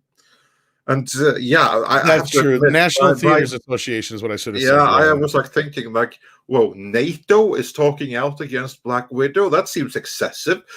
Well, that was my reaction for half a second. Yeah, they were really mad. They were wondering if they needed to mobilize troops. Yeah, exactly. And then Valiant Renegade says, just jumping back in, saw that article this morning when I got in the office. I'm guessing you guys are having the exact same reaction I did, laughing. All day long. And Willie Woodward says for $4.99, dude, Space Jam worked because of Right Man. He was the right man. He took what worked with Looney Tunes. This movie looked like Ready Player One. Dumb. And Pajori says for $5, Space Jam 2 was not made for kids, or it would not star a Chinese escort. I don't recall, but she may be one. Yeah, I don't know exactly who is, but this is a known thing in China. If you have a huge Chinese stars, they may be asked to help out the CCP, let's say. And then, Tom, you have to introduce Rod one more time. A super chat from the one and only Rod Thunderheart. And he says, listening to everyone else's excitement over Space Jam 2 has my interest rapidly waning. However, free in a few months might be worthwhile. And then he followed that up a little bit later with, nah, Tom, you've convinced me. Won't be seeing it. And I don't want to go Rod Thunderheart, I hope you see a cardiologist, because if your heart's pounding like a thunderstorm, that might be worrisome. So I hope you're good. Yeah. Well, he is actually dealing with hernia surgery, is he not? Yeah, he had just recovered from surgery. So he thunder rotted his heart right out of his chest. Whew. Oh yeah, rough times. And then David March says for $5 Canadian, the only good thing about this new movie is the website, which is based on the original GeoCities page. Gamer62589 says, remember, Pepe got axed all because of rabbit tits. Yeah. I feel I lost out of so much loony madness, but yeah. And Infinity Flare says for $5, I had the original Space Jam on throughout the weekend in a small hope that it would reach viewing numbers near or greater than Space Jam 2. F this movie. So yeah, that's I commend your attitude. And Gamer62589 also says Rick and Morty made an appearance in this. Were they in Space Jam? Well, maybe they were. Yeah, we brought that up before, yeah. Troy Paselli says for $5, everything I'm hearing about Space Jam is terrible. And I saw a headline that it nuked Black Widow from orbit. What does that say about Black Widow? If that's nuking Black Widow from orbit, I don't see. That's the thing. There's no correlation between the two, really. Like Black Widow still could have made $60 million this weekend, and Space Jam could have still made the 30 it did. There's no reason that couldn't have happened. Yeah, I agree completely. I don't think that one has anything to do with the other here. There was plenty of screens for both of them. I think that if there had been no new releases whatsoever this week, then Black Widow would have fallen exactly every bit as much. And likewise, if there was no holdovers from last week, then Space Jam would probably have formed pretty similar too. So I don't see how one really affected the other. I think that Black Widow failed to bring back audiences entirely on its own merits, or lack thereof. It's my views. Culture, do you think I'm way off, or could there be something to that? I think he stepped away, but I think he'd agree that. Yeah. No, again, when you have I look at it this way. Generally, on an average box office weekend, they make from 60 to upwards of 120, $50 million if it's a real big movie dropping, right? So it doesn't matter who makes what. There's only that much money to go around, and if people aren't going, then that just means there's no interest. It has nothing to do with one movie killing another, unless you have, one movie taking $100 million at the box office, then you have an argument to be made. If Space Jam came in and made $80 million like Black Widow did last weekend, that would be nuking it from orbit. Like, that would be obviously that Space Jam is soaking up the oxygen out of the room. In this case, though, there's plenty of oxygen left in the room. In fact, Culture pointed out that Black Widow expanded its theaters this last weekend. So, that does not compute. There's no, or at least in a sense that headline is completely bullshit, basically. Yeah, pretty much. And then Pajori clarified when he was referring to Chinese escort, he was talking about LeBron. And I can agree with that. Makes sense. I showed your comic earlier too, Andre. So yeah, that makes sense. And then we had STR Red Wolf, who says for $5, as I said last week, NPR rated this as a vanity movie, and both LeBron and WB's part. Apparently, we need to refund Tom's money on how accurate that was. So, yeah. Yeah, we actually grabbed that one. Around. So I think we're caught up around as long as we didn't miss any after the next one. Okay, no, there's more after that. Okay. Hypergiver 2 said, are we sure R. Kelly isn't in this movie? Did you grab that one? Yeah, we did. But it's a great punchline there. And Dash Attack sounds like Monsters and Moron Mountain got lucky this wasn't a real follow-up. No comment. Yeah. And Mr. Tickle Trunk says for $5, this is not Snake Eyes because there's no mystery. It's like an Indiana Jones movie without his whip or sane Charlie Sheen. It makes no sense. Yeah. And Wooly Woodward says for $4.99, I remember when Gunn got fired. He was going to be Marvel's space guy. Do you think Raimi is going to be Marvel's supernatural guy? I will say two things about that. First, I think that the firing of James Gunn destroyed the MCU. Because, you're right. He was going to be the space guy. And the moment that he got fired, that was all gone. I think we would be getting a far different and far better MCU than what we're currently getting had James Gunn not been fired. So I feel that we, the audience, lost out on that one. As for Guardians of the Galaxy stuff is the last thing he's doing with Marvel, as far as I know. Yeah, I know. So he's not coming back, and he was supposed to have been like the Kevin Feige of the Spaceways, and I think that could have been amazing. And we were robbed of that. I think so. Yeah. Yeah. Yeah. Yeah. And as for the second part, if Sam Raimi is going to be their supernatural guy, I don't think so. I don't think that they would be able to lock him down for too long. But if he was, on paper, I'd be all for it. Well, the thing is, though, what did I tell you, Andre, like right after all that got announced? I don't remember. You tell me so many things. Okay, well, basically, yeah. Well, it had to do with bringing Sam Raimi in.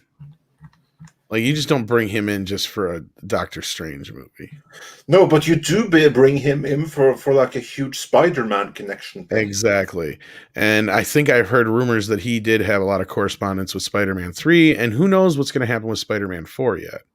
Yeah. So we'll see. I have this, like, that was kind of my prediction, is this is going to be like this launching pad between the two, and he'll end up doing maybe Spider-Man 4, because they're talking some major Spider-Verse shit for live action movie leading into like a Sinister Six deal and all this shit.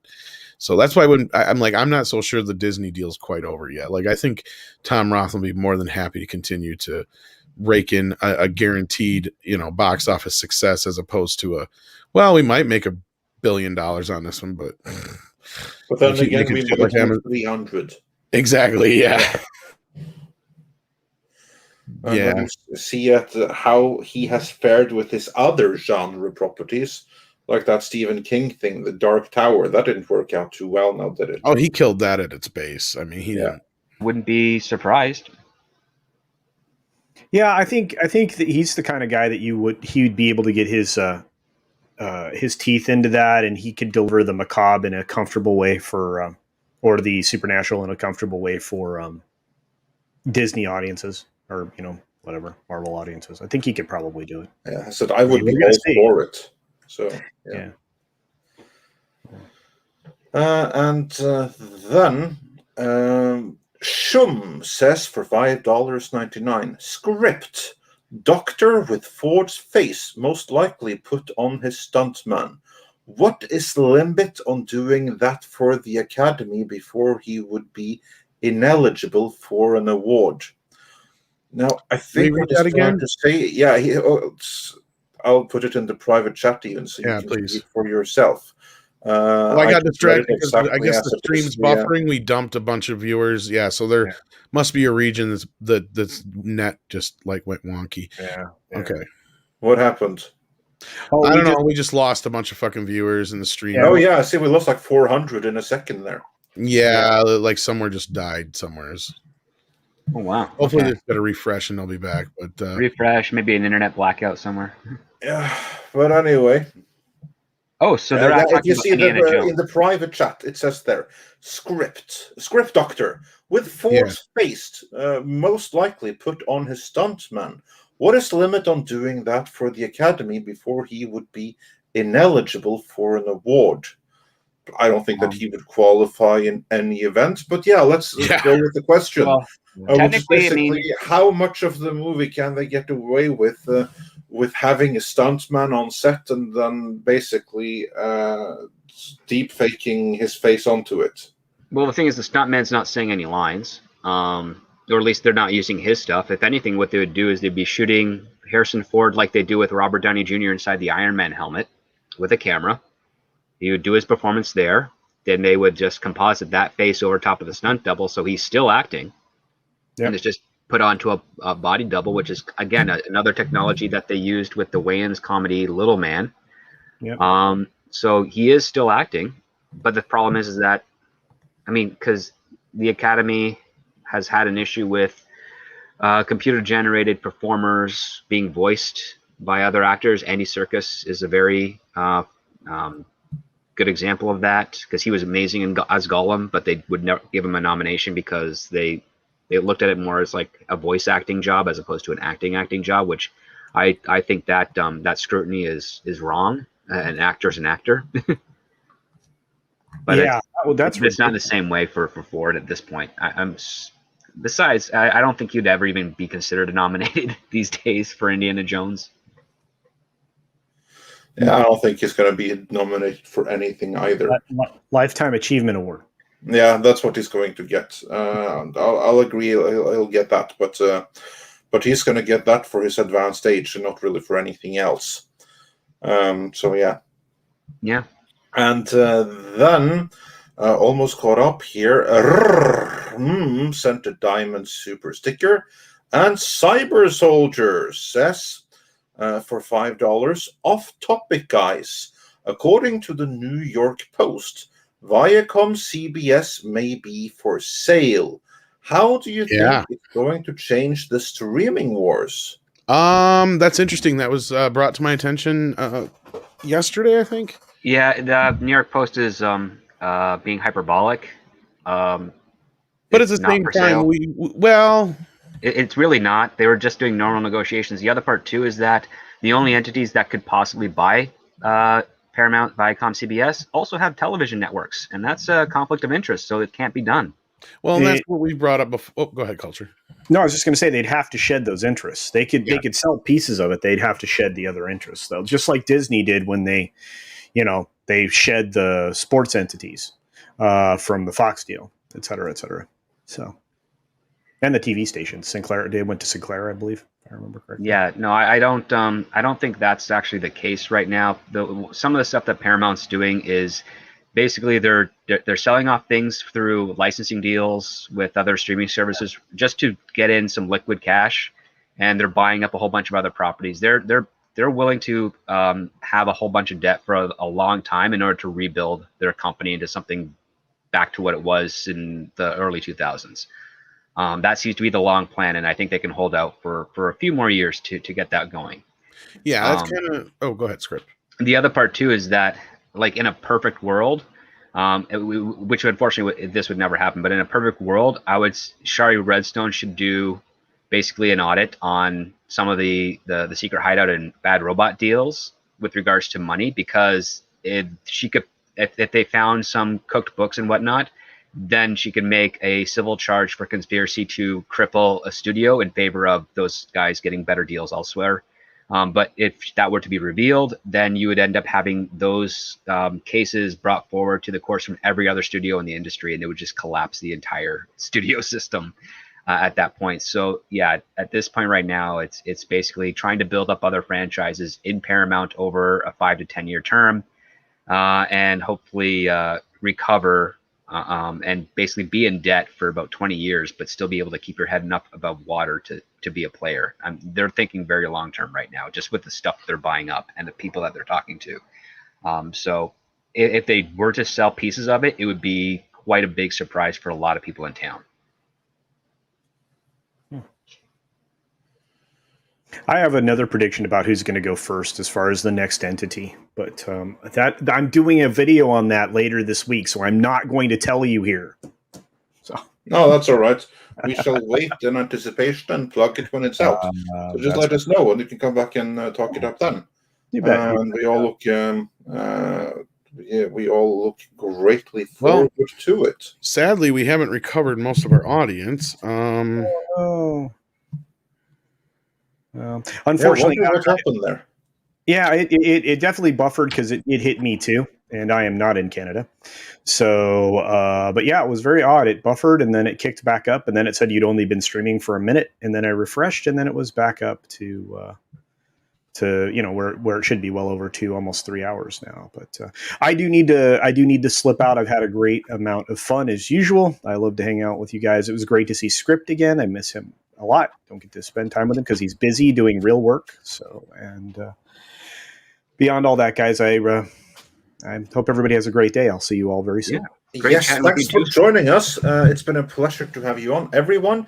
If you haven't done so already, go check out Culture Casino. He makes some great content, has a great channel, some great analysis, and some great, really short news broadcasts to get everyone up to date with what's happening. So, yes, good times. Thanks for joining us, my friend. No problem. I'll see you soon. Bye-bye. Excellent. And with that, I'm just gonna. We are not. We got a couple of more super chats in here. Daniel says for $10, wouldn't it be great to go back to the days when monopolies were bad simply because of unfair market control, instead of them being bad because they were corporate Marxists? Well, one doesn't have to rule out the other, though. They can be bad for both reasons at the same time, surely. I mean, there's a part of me that's like, when it comes to certain things like that, I'm all for capitalism. I think you should be able to, the sky's the limit. But at the same time, there has to be a fair and balanced way for competition to exist without it being snuffed out.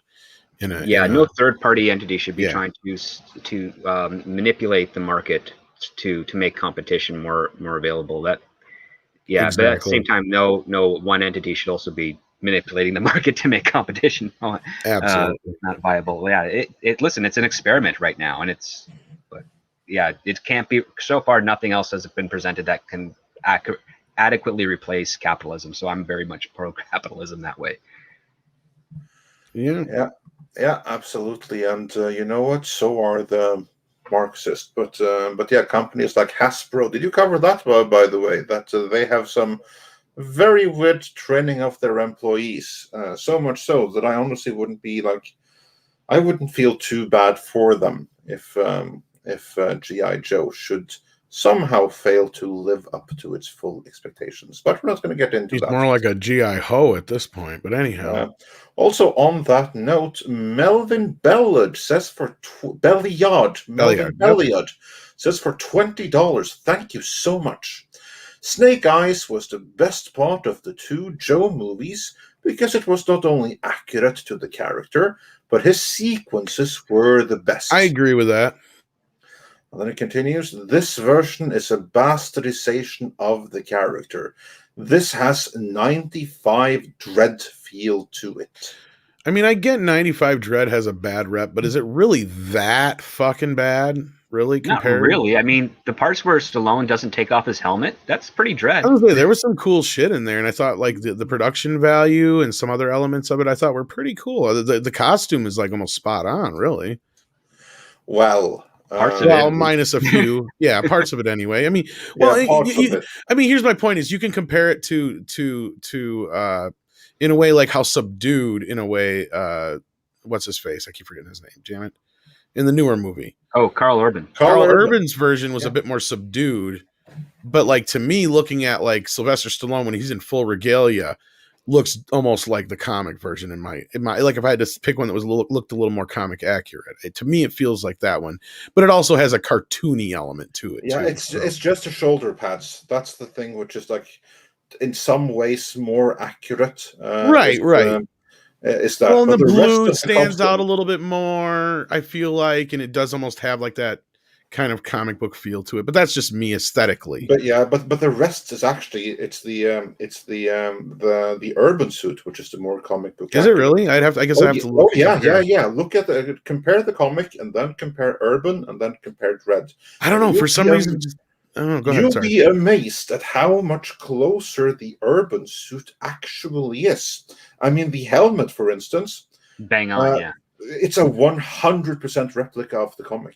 They did significant, like they inverted loads of it for the Stallone costume, whereas it's an absolute comic book accurate replica, and also the fabric, everything is closer in the urban movie.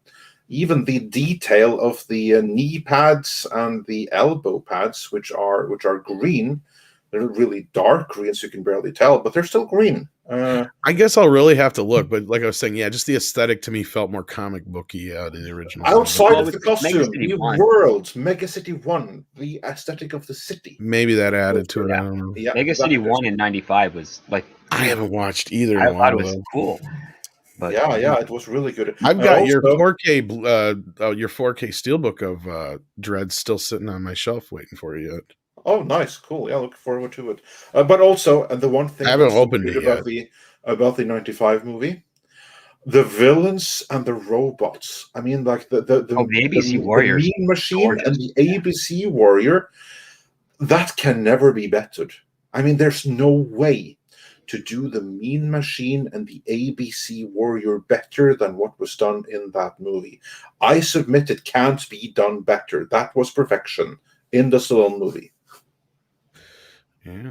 Well, I mean, you could probably do if you were to take some of the mix and match both those films, you could definitely like elevate a Dread sequel a little bit more. But that takes a heck of a financial backing to do so. Because again, it's a lot of practical effects. And then, a lot of compositing stuff. And then, you already got the costume pretty much from Dread. And you've also got the tone from Dread, which is, I think, really great tone. Yeah, But yeah, you just throw in fantastic some of one. those fantastical visuals from the 2080 comic, because again, the 2080 comic also had some comedy and satire in there as well. Yeah. They didn't quite translate that effectively, I would say, in the 95 version. But Well, they did at times. There was one times. thing which was really good, and that's like, the parking ticket, yeah, where they're gonna they blow up the car. yeah, okay, that was one. But what I'm thinking more about is like this robot in the background in the beginning of the movie that goes around the hallways and is selling food, and it says, "Eat recycled foods. Recycled food is good for the environment and okay for you." Yeah, that was spot on. Yeah. That was pretty spot on. So yeah, and Judge Dredd hates robots too. Like, he really hates robots. Oh yeah, especially if they're his servant robots. That never appeared. Yeah. But yeah, no, such a shame that we're never getting a sequel or that TV series, which is destined to fail because the producer behind it is making the wrong series, as we covered with the Quarter Black Garrett last week. The problem with the Judge Dredd TV series is, instead of making a Judge Dredd TV series, they're making the equivalent of a Gotham series.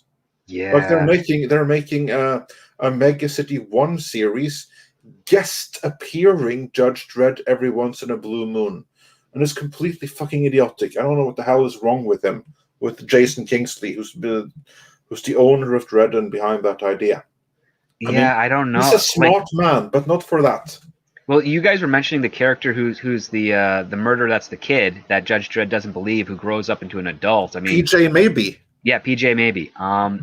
You can make a show about him, but the thing is, like, it's gonna run its course pretty quickly. Really fast. You just can't. I mean, I'm trying to think of all the other characters, because Mega City 1 has a slew of interesting characters that you could kind of focus on for a show. You have Otto Sump, but what they would do, I guess, is probably something more like The Pit, where you follow like a squadron of judges in like one, like a station from Central or something. Yeah, like a sector house. Yeah, like a sector. But the other part too is, like, you'd have to do it as a mini series, 6 episodes, and then the last episode is when Judge Dredd comes in and then just owns the rest of the show. But even then, it's like, it's kind of deflating. You're kind of sucking all the winds out of your sails for that first half of it, because it's all about just waiting for Judge Dredd, and it's got to really, stick the landing. But no, I mean that the reason we have the series that focuses on Judge Dredd is because he's the most interesting of the judges. Absolutely. Tom, you teased some Dune news here earlier. Did you cover that in my absence, or are we getting there now? No, we're just getting to it, because we got to get to it. We have a couple super chats. You want to grab those, but otherwise we can jump into this for a little bit here quick. But we've got some info on when we could possibly see the next Dune trailer. We also have some character posters to look at too here in a moment. Our next sure to be spicy look at this year's Dune, this comes from Inverse, by the way, is coming to theaters in a manner reminiscent of sneak peeks for one of Warner Brothers' most groundbreaking franchises, Christopher Nolan's Batman trilogy. Will this new preview bring us the reckoning of Arrakis? Sorry, I just read that wrong. On July 21st and 22nd, that's this weekend, new footage from Dune is expected to be screened for the public at IMAX theaters. This footage will only exist in theaters, though a new trailer will follow and debut online as well, which means there's going to be footage shown only in a trailer in the theater that will not be online. And we even got a little exclusive look here thing. I don't know if we should play it, but let's not. But let's just have a look at what we can ourselves here. Yeah, there's a little bit more footage in there. And then, at select IMAX theaters around the world, new Dune footage will be screened for people in those theaters. To be clear, this is a teaser event. It is open to the public, and you can find a list of participating theaters in the article. Some of them are sold out of free tickets.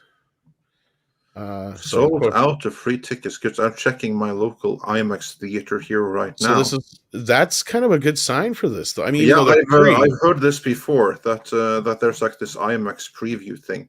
Yeah, I remember bringing this up like a couple months ago or something like that, if I remember right. So yeah, we're gonna get a trailer this weekend, and we got this exclusive look. So hey, interesting. And to go along with that, we've got some character posters to look at. If you'd like to check those out. Yeah, let's bring them up. Boom. Here we go. We start. Whoop. Fuck off. Let's start with. Is this coming up on screen here? Let me see. Yeah.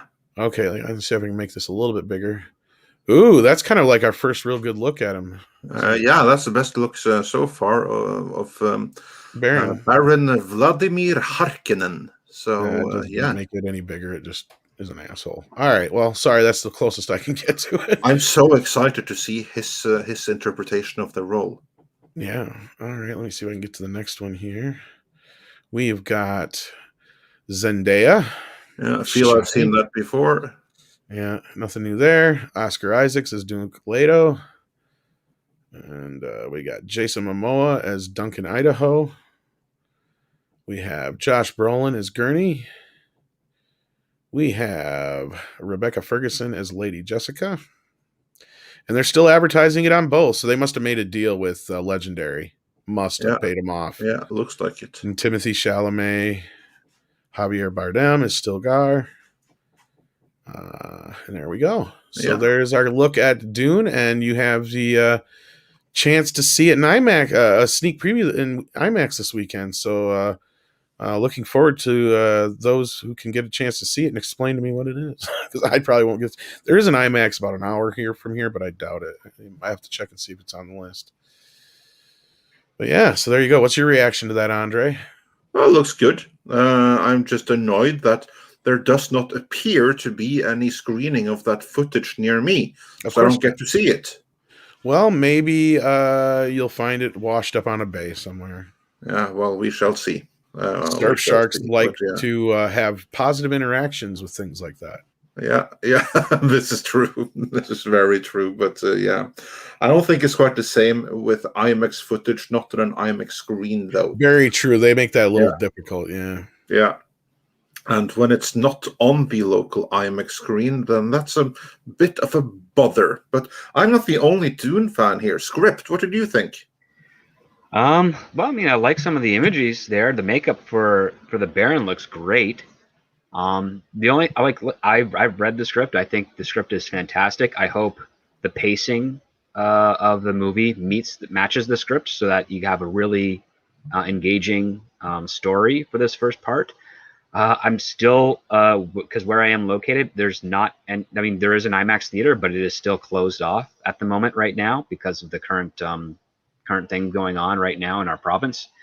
So I don't know when I'm going to be able to see this yet, but I'm really, really looking forward to this film, and so that's basically it. I'm just excited. It's been a while since I've actually wanted to see how this gets executed and just enjoy the experience. But looks like I might have to see it, unfortunately, much later than a lot of other people.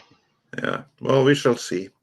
And then Daniel says, it's easy to think Andre is just a smooth, sophisticated voice of Midnight's Edge. But he drops a nerd bomb and describes Dredd's knee pads in minute detail. So, yeah, there is that.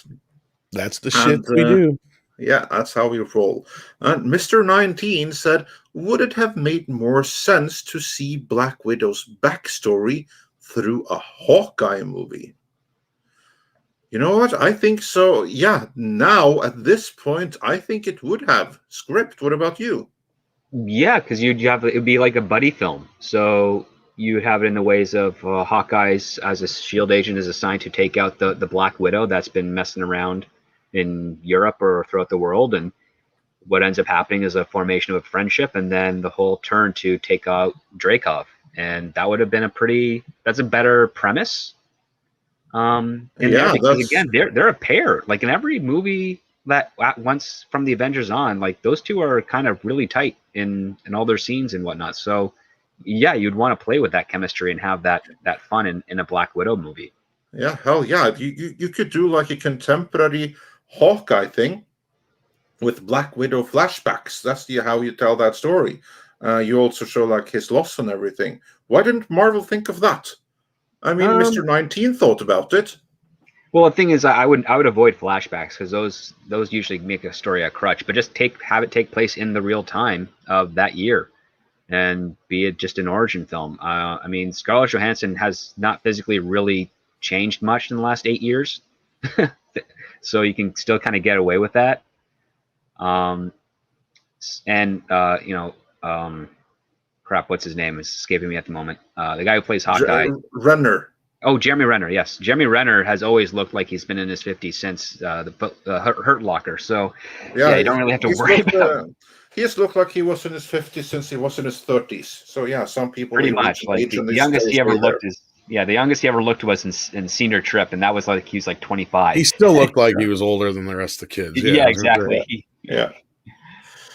And then says, I tried so hard to get an IMAX. Oh, that sucks.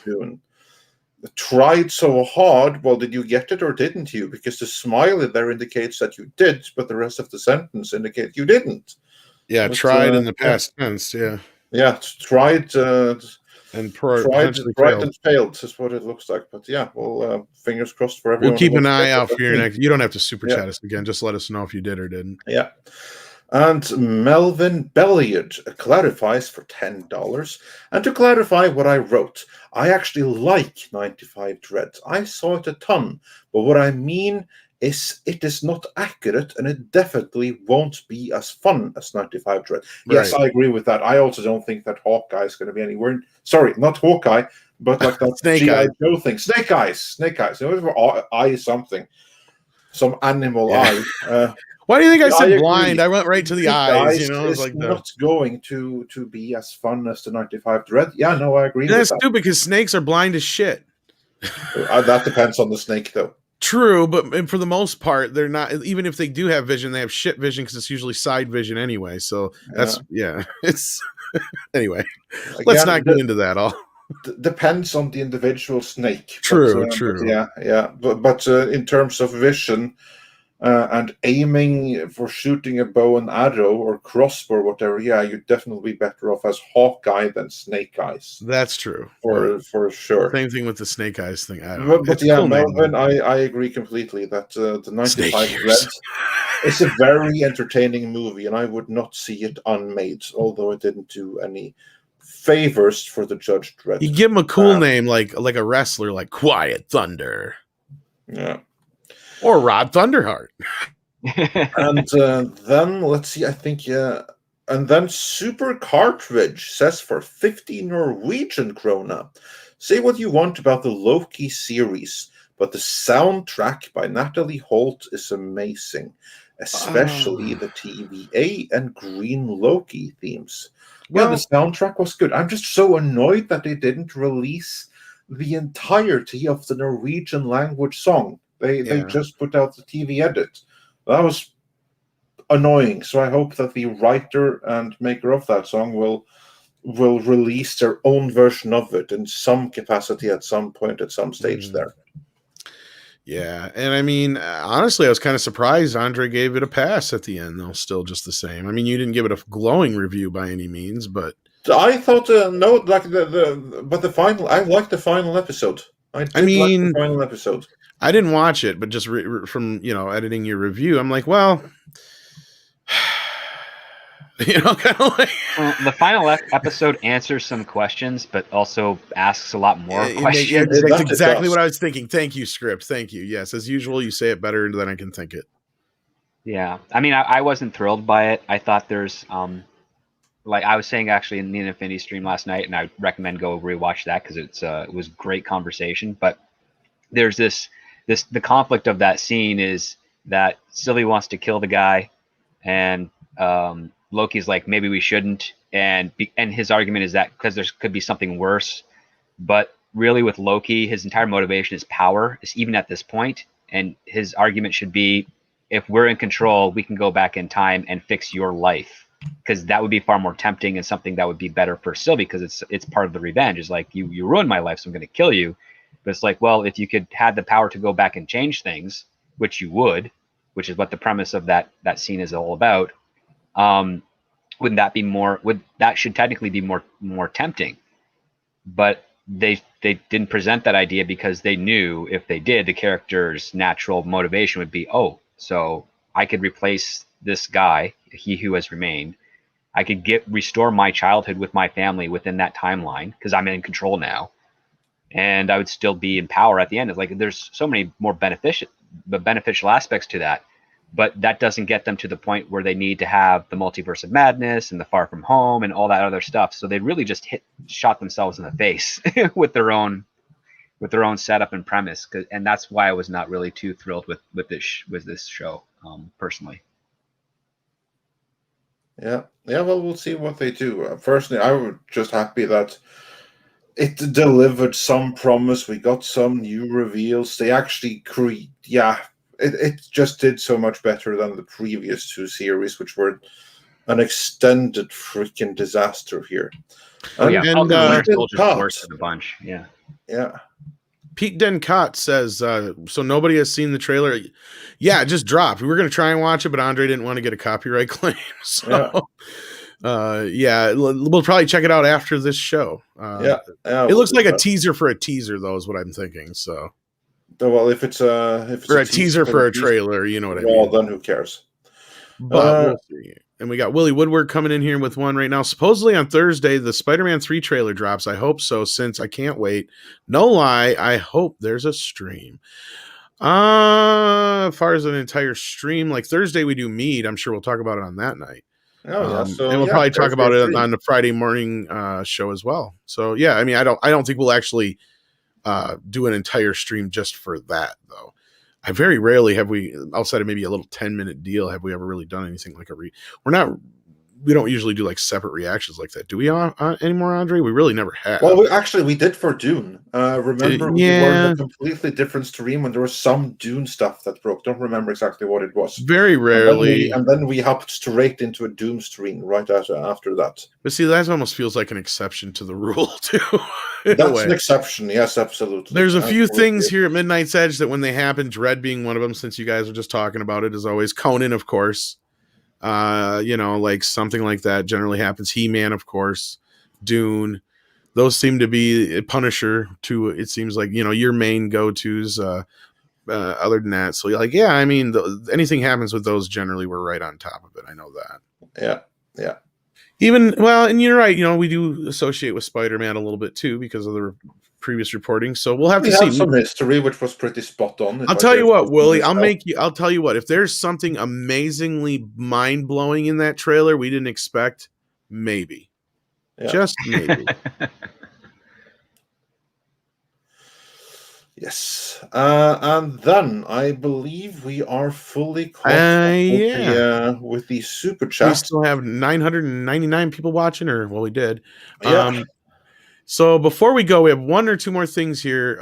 Yes, we have a couple of other things here because we want to thank you so much for our super chats, but there are more people out there who are in need of some assistance, including a good friend in very good friend and close friend of the channel. Yeah. Gary Kissel, of course, not Jerry, as Andre keeps forgetting, but yes, Gary is a very good friend of the channel, a very good friend of the community, as you just said. Not only that, a very good personal friend of, I know myself, and I think you know him pretty good too, right, Script? Oh yeah. Yeah, so like this was something that was sudden that happened. Gary's family had a house fire that affected not only where they live, but Gary's entire artwork was pretty much lost that he'd been working on recently and a lot of stuff from the past. So he has to basically start over again with a lot of the stuff he's been working on for the last few months and almost probably even years to a point with some stuff that he had for decades. Yeah, I mean, backed up and everything, all gone. Now, of course, money isn't going to make any of that come back. But what Gary doesn't have now is a lot of the time he used to, all the work he has done, for the work that he'd been paid for already and stuff like that. He's got to redo it all now. The stuff that he was still outstanding on. So like between that and just getting the family back together and all that kind of stuff. And, they're just, the pop culture minefield's just getting started on YouTube. So they're still up and coming. So that's not necessarily in any place yet to help Gary and his family out right now. So anything you guys can do to help, would be greatly appreciated. Head on over to the link. We got it in the chat right now. I'm sure the mods are also joining in with that.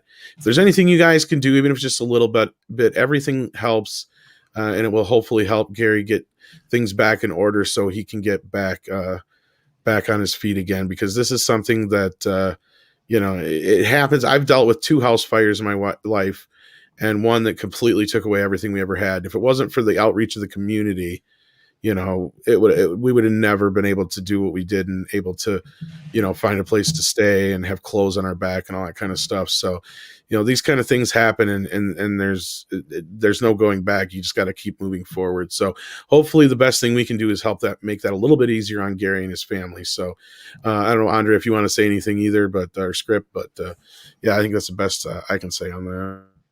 Yeah, no, I just want to say he's a good friend, and any support will be most appreciated to a member of the community. Yeah, I reinforce that absolutely. I've grown to really like Gary. Yeah. I actually commissioned him for an art piece that I put on my Twitter that you can go see. Yeah, and he's really, I mean, he's professional. He's fun to work with, but he's also cheeky. He's got a lot of dirty jokes and stories. So he's a great guy. So if you can help out in any way, like just share the GoFundMe, and that's the best that we can ask of anyone. Yeah, great artist. And we also have another person who's not necessarily in the community per se, but author J.W. Rinsler is suffering, I believe, from pancreatic cancer. So that's another person who could use some help in the community. I think he's even been on a few streams with other people before. I'm not 100% on that, but yeah, if you guys can also help the family out there, that is also something that was brought to our attention by Stephanie and Stephanie Janicek, and hopefully you guys can help out with that too. And then Last Millennial sent in a $4.99 super chat and says, "Have a great Monday, you three." Well, thank you so much, Last Millennial. We're glad to see you here. And we also had another one from Sugar Cartridge who said, well, I'll let you do this one, Andre, since it's from a fellow. No, you do it. I want to hear you do it. Okay. Sugar Cartridge says, with 50 Norwegian krona, "How do you think the upcoming Netflix Terminator anime series will go? Hope they don't continue the Dark Fate timeline." Oh, and and I know I did. Andre, Ender said, though, dang. How bad did I do? No, not too bad. Oh, and Andre, Arna ser deg is what he's saying. Arna sees you. That's our PM. The Norwegian Prime Minister sees you.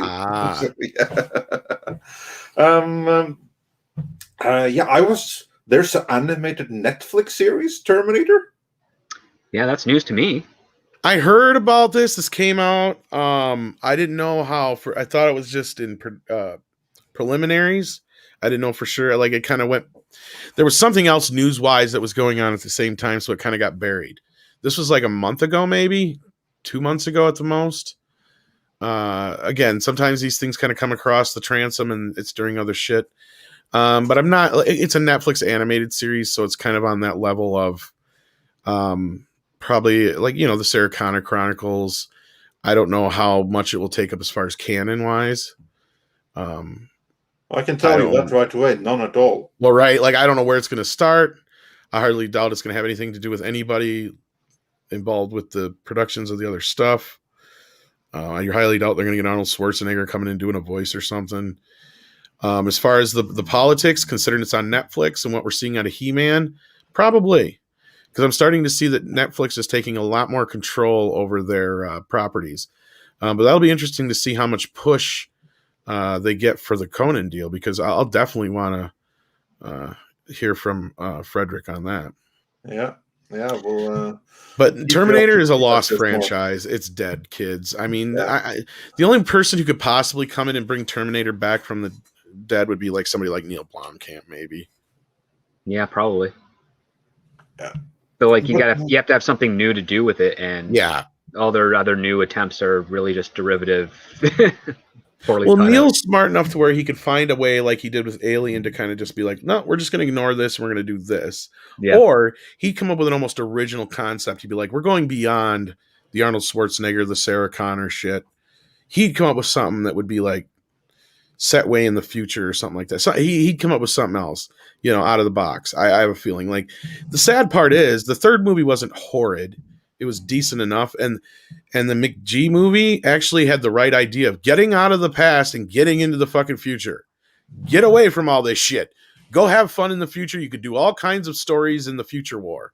But then they did it completely wrong. And then they went and fucked it up. But those were technically prequels to the original series, to the first two. In a way, yes. Yeah. But no, that's if they do like a Future War animated series, that could possibly work. What do you think, Andre, on that note? I think the only thing that's going to work is a prequel. That's the Future Wars that leads right up into the first movie. Right. The problem with Salvation was that it wasn't a prequel; it was a sequel, in that it was another Future War, exactly. Not the one that and that's how they got screwed up there completely. I'm sitting here debating for years which one was worse, Sega Genesis or Dark Fate, but I think Dark Fate. They were all equally bad. They were all the trilogy of failed Terminator trilogy starters. And then, before we quit here, yes. Black Wolf Inc. says, any news on Doomcock's The Future Ruler of Earth Star Wars rumor about the sequel trilogy being Thanos snapped? Actually, here's the thing. I've been busy with other matters. I have some emails, I have some information, but I don't have it yet. But we will be having a Star Wars video of some kind over the There is some week. Moving and shaking going on, I've heard. Yeah, but again, it's moving and shaping, but I have to check with sources and do some cross-referencing here and there before I dare comment on it. So just watch this space. We'll have a video in the next few days. Before then, I'm not fully informed on the situation and would rather not comment at this time. There you go. And yeah, I don't have anything else to really go on other than that either. It's just I've heard there's a lot of moving and shaking going on. But yeah, I wouldn't expect... Okay, here's the thing. I wouldn't expect them to just flat out delete anything. What they may do is leave a loophole in there that you can ignore it. But at this point, we've gotten to this point where, shows like Mandalorian and stuff like that don't even really rely all that much on the sequel trilogy. They have a few calls to it here and there. But what I've been hearing out of Obi-Wan and some of this other stuff, they're going way back to the other, they're going back to old school Star Wars shit, guys. I mean, in some respects. There's some stuff coming out of Obi-Wan that I'm just like, wait a minute here. This is if they do it right, it could work. Otherwise, it's going to be a complete and utter fucking disaster. So I don't know what to think at this point. I'm not going to get my hopes up. I was one of those who was like, yeah, I can see where they're going, and it's nice we got Luke on the apology tour, but I wasn't one who was getting out of my seat and jumping up and down. It was more like I couldn't believe they actually did it. It was my reaction because I kind of knew it was coming in a way. Because, we heard it, but yeah. So we'll see how it goes. Oh, she did get 2 passes. There you go. Yes, awesome, brilliant. Got tickets for the Dune preview. You will have to report back to us immediately. Yes. And with that, I believe we are fully caught We are up. Indeed, and I want to thank everybody if you want to smash that like button, that would be excellent. And it looks like you have a couple choices. You can either go check out Gary. I'll share the link. He's got a nooner going on right now. Or you can go on check out Az and RMB. And either one you go to, if you happen to, just let them know that we sent you. We like to let everybody know. It looks like Jesse's streaming right now, too. He's a good friend of ours. He's on Meet and stuff like that. He's part of the crew, so you can check him out as well. Other than that, was there anything you guys had to plug real quick before we take off and check out the Koalas in the Rain? No. Okay, let's go. 1, 2, 3, Koalas in the Rain, kids. Where is it? There it is. Koalas in the rain, koalas in the rain, no fucks given, koala, koalas in the rain, koalas in the rain, no fucks given, koalas in the rain.